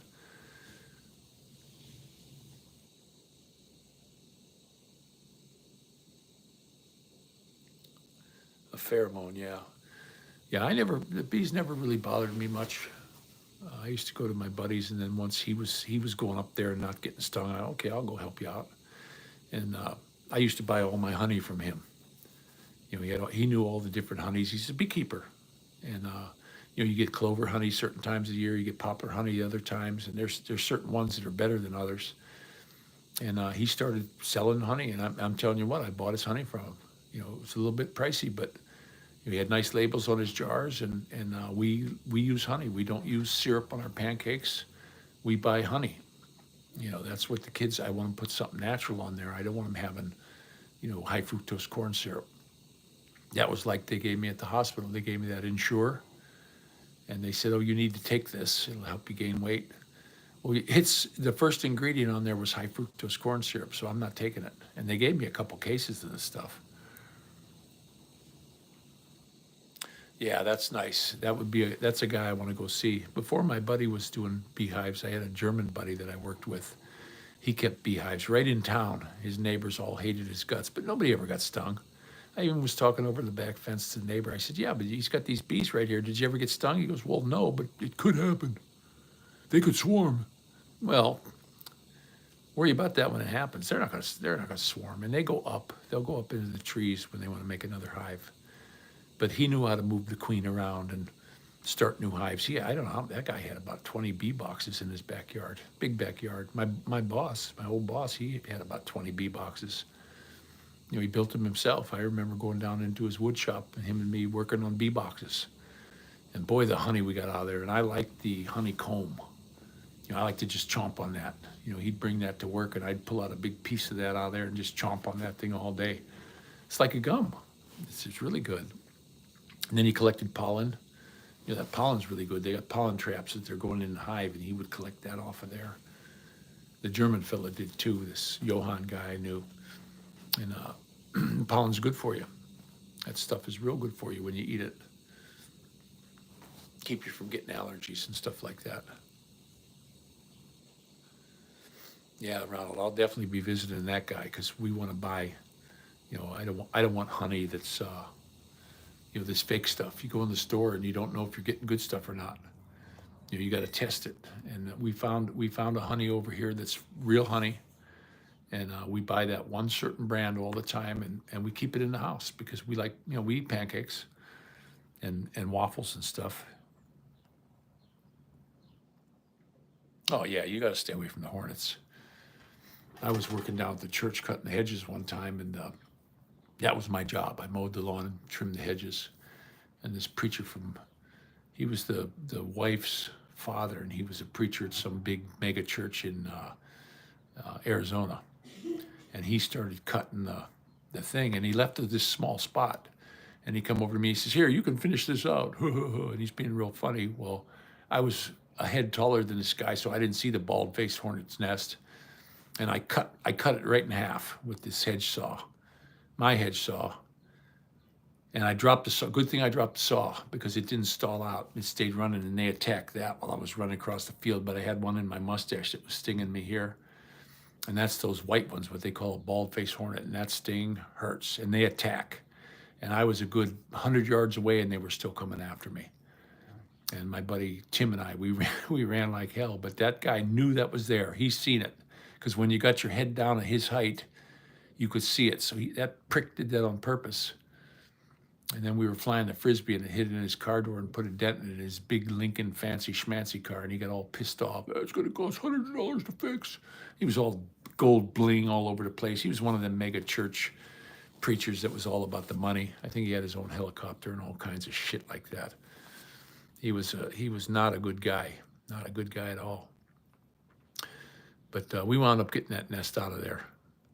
You can do that little trick with gasoline. We filled the tub with gasoline, and when they calmed down, when it got dark, it calmed down, and you just go ahead and you just pull that tub up on what was left of that hive, and they just all fall into the gas, and they sink, and the fumes get them drunk. And we took that nest out of there, but that nest was, oh my goodness, it was a foot from the top to the bottom, and they come out a hole in the bottom. It's like a paper thing, and they live inside of that. And boy, I'll tell you what, those are some nasty, them hornets.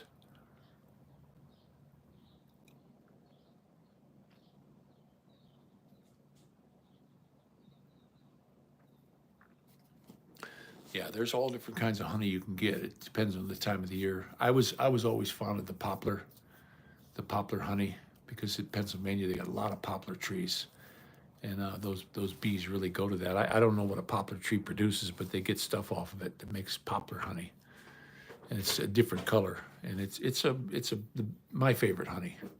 And then they had another one too that he would get towards the end of the year that was a lot darker. It was like a brown honey, more like a molasses almost. And I can't remember what tree, if it was from a walnut tree or whatever, but that was the honey that I saved for myself, because he never got much of that. That was always just one part of the hive would get that, and it was double the price of everything else. But I would always get a jar of that, because it was like my favorite. I'd make a piece of toast and just take it like butter and spread it on the toast. And boy, I just ate the hell out of that. And that one I didn't let the kids have. That was mine. But it didn't pour. It was thick. It was a lot thicker. So, but yeah, you can get good honeys. I'd like to keep bees. I'd like to have that. Get a couple beehives, and you always want a beehive around your garden. Get everything pollinated real nice, and that's the way. I like it, because you want everything to pollinate. When all the little blossoms coming out and you see all those bees flying around, that's a happy day. But I know in Pennsylvania they had a problem with the bee mites, and the bee guys were coming around shutting a lot of people's hives down, because the bees were getting mites and they were killing them off. And they got to treat them hives, and now you're messing with the honey if you start treating them. My buddy, he went natural the way he fixed it. I forget what he used, but it was a natural thing that killed the mites in his hives, and his hives go great. I mean, he's a hell of a beekeeper.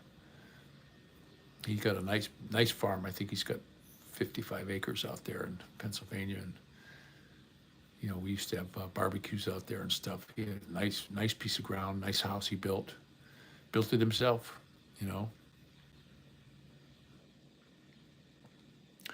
Yeah, it's nice to have. It's good to know a good bee guy, because and you get to know them, and they give you a good deal on honey, because we go through a lot of honey here. I mean, we like honey. That's something when if you're hungry for something and you don't know what you want to make, you go in there and make a couple pieces of toast and sprinkle some honey on top, spread some honey on it. You're good to go. I mean, you just ate something that's really good, and it's not high fructose corn syrup.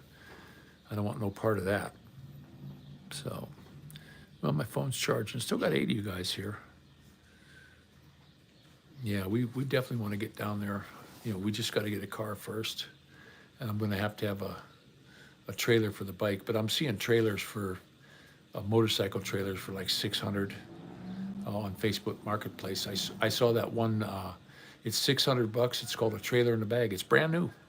It's a trailer in a bag, and you put it together. The thing only weighs about 80 pounds, but it'll hold up to a full dresser Harley.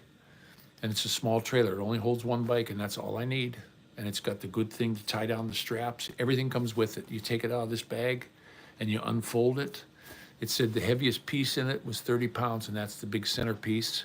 It's a track that the wheels go down. It's got a wheel lock in the front, and it was like $600. And the guy's got like 10 of them on Facebook Marketplace right now. That's his bag. That's what he sells. And if I get a car, we'll just put a little Class 2 hitch on it, and I'll have to pull. I'm pulling the motorcycle down. Even if I could never ride again, I don't want to get rid of that bike. I'll just keep tinkering around and doing stuff on it, because it's a nice machine. I hope to get to riding it again. Yeah, a lot of the farmers too, though, they learn agriculture, and they learn about Ronald is fertilizer and stuff. When I had my garden, everything was organic. I used hot lime to keep bugs off. It was all manure. I would till a ton of manure into the ground. Yeah, Athena, I'm feeling somewhat better. I didn't have to get the chemo this week, so I'm good. A little pain in my hip, that's it. I put weight on my right side, and it's like I got feels like I got a knife right in my joint on my hip, and it just stabs it. And once I'm on my feet, though, and walking around a little bit, it goes away. After about 10 or 15 steps, it's gone now. So, I was hoping to get out and do a walk. I was going to walk up to the bank and turn that money order in for her. I don't know if that's going to happen, but I'd like that to happen. Just get it over with. But you know, if we move, I'm not going to take everything here, like the couch and stuff. But we'll take a good bit. The apartment we looked at was a third floor one. It had vaulted ceilings, and I really liked it. And the lady couldn't show us the one we're going to get because they're gutting it. But she said you're going to have a brand new kitchen, brand new fridge, brand new stove. It's going to be butcher block countertops and hardwood floors. 'Cause the one we went in had carpet. And we got carpet here. You got to vacuum every other day. I'd rather have wooden floors. And she said the one we'll be getting will have a hardwood floors, butcher block countertops, and all brand new appliances. It'll be done in the middle of June. They're working on it now, so she didn't want to show it to us because it's just gutted right now. She said the walls are all out. It's getting new drywall, new doors. You know, the people who were in there trashed it. So yeah, they're easy. You just need a broom.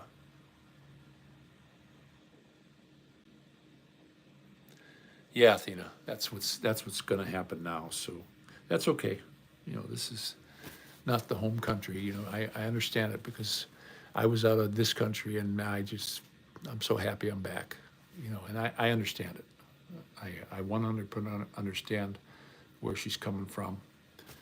You know, this just isn't her land. You know, this isn't her land. It's not her people, and she wants back to that. And okay, all right. Not going to hold you here. Not going to try to hold anybody here, anybody against their will. You know, you don't like it here. That's okay with me. You know, go back to where you'll be happy, and so I'm okay with that. We'll make do. I got a call out to my daughter, but she hasn't called me back yet. I got to see if she can watch because I don't want to. I started really looking into the stem cell and was at the hospital for half a day yesterday talking to all these doctors and nurses and stuff and people who had it done, you know, because that's what they do over there on the third floor. Nothing but stem cell. And people are swearing by it. They haven't lost anybody, he said. He goes, the people who, you know, can die from it were dying anyway. He said it was like they were doing a Hail Mary last resort, the stem cell, and buying them a little time. But, you know, it was different kinds of cancers.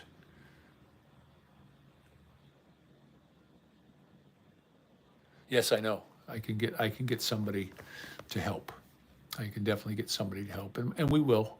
I'll go back down to the VA and let them know what's going on, because they said when I get out of the stem cell, I'm going to need somebody here. If I can't get my daughter to come and stay, I can get like a visiting nurse to come. That'll come. They're setting that up now. They're even going to give me like this life alert thing that I'm going to wear around a chain on my neck. They're not big like they used to be. It's a little dinky thing like a keychain fob. She said they got different ones. They're nice, but if you go horizontal for a length of time, it automatically calls a ambulance. You know, or it gets you to their people. And if you don't respond, they immediately just call an ambulance to your place. So, and this place, if they go to the office, they can get a master key to open up the door and let us in, because I like to keep the door locked. I don't want somebody just walking in here. But we'll get it all set up. I'm going to talk to him when I go back next Monday. I'm gonna fill that lady in what's going on here, and when she leaves, and then I'm going to get everything set up for some help here.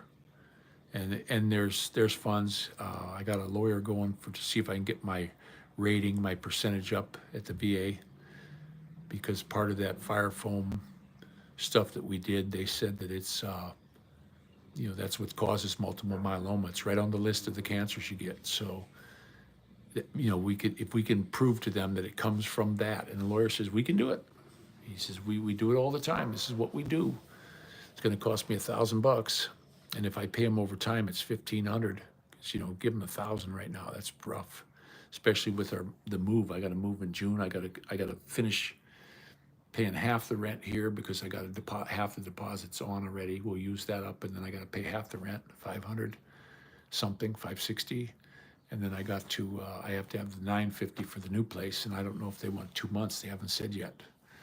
If they want 2 months, that's gonna be rough, you know, because we still got to get a U-Haul and start hauling this junk out of here. I got to put the TVs in the box. As soon as she says the place will be ready in the middle of June and that we got it, I got to start boxing up the TVs and boxing up clothes and dressers and getting everything ready to move. You know, the kids will help out with that. Maybe Faye will be here to help out with that also, because she'll have to put her clothes in the suitcases and take what she can, you know. She got some nice clothes while she was here in boots and stuff, so she'll be taking back more. But we got the suitcases for it. You know, I think they allow her 2 50-pounders plus another carry-on. So that'll be okay. We got to just make sure the airline we get that she can take a lot of the stuff back with her. But she's got clothes there too still. You know, we basically walked away from the house, and you can move right back into it. You know, it's ready to go. They just put food in the fridge. So she'll have it nice. It's not a bad house. Now I understand they got water there.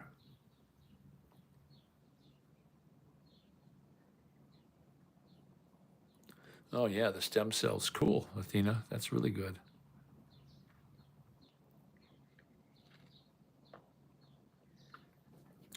Yeah, that's the nurse I talked to. They gave me a big thing about it. I was reading it on the way home, and it seems I was reading. There's different kinds. I was reading something that said your body could reject it and all this. It's because they were getting stem cells from the little urethra from babies and stuff. So your body can reject that down the road.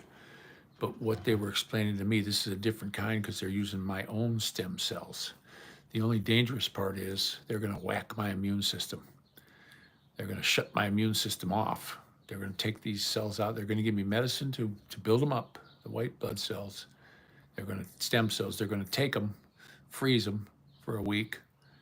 Then they're going to wipe my immune system, and they're going to give me back my own cells. And then they got to wait for a week for them to grow. And they're going to give me medicines to make them grow. And then they said, you'll go home. And after you get home, she wants somebody there with you for a week. You know, somebody to help you out, because she said it's going to be rough. And she says, yeah, you're not having trouble now, but she says everybody has a little bit of trouble afterwards. So I have that, and since the wife's going to be leaving, I hope my daughter can come. I don't think I can't go to Pennsylvania because I'll have appointments. You know, they want to see you, and you got to do your temperature, and there's all kinds of stuff you got to do. You got to stay on your blood pressure. They gave me a blood pressure thing. It's an automatic one. You just wrap it on your arm and push the button. It gives you your blood pressure. You don't got to time it with a watch or nothing. I've got the sugar thing. I've got the temperature.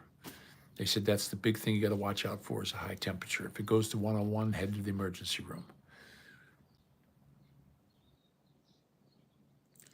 Yeah, I seen that, Ronald. That's all a bunch of stuff. I saw them growing an ear on the back of a mouse. You know, I don't want. That's okay. They can keep their ear. I'll just grow my hair long if I lose my ear. You know, they said also if you go to the stem cell, you can lose some hair, but my hair is just turning black from the chemo. It used to be almost pure white. Now I got a lot of black in there again. Very expensive hair dye. What are you gonna do? But we'll get it. I mean, we'll make do. I'm not gonna sweat things that I have no control over. You know, I have zero control over this, but like I said, I'm just done with the drama. You know, I just can't take this where I can't count on a future because somebody's hollering in my ear, I'm leaving. And then the next day changes the mind. Without a reason. You're cranky every day also. See, the hollering's gonna start again, guys. I'm gonna let you go because she's gonna start hollering at me. I'll talk to you later, guys.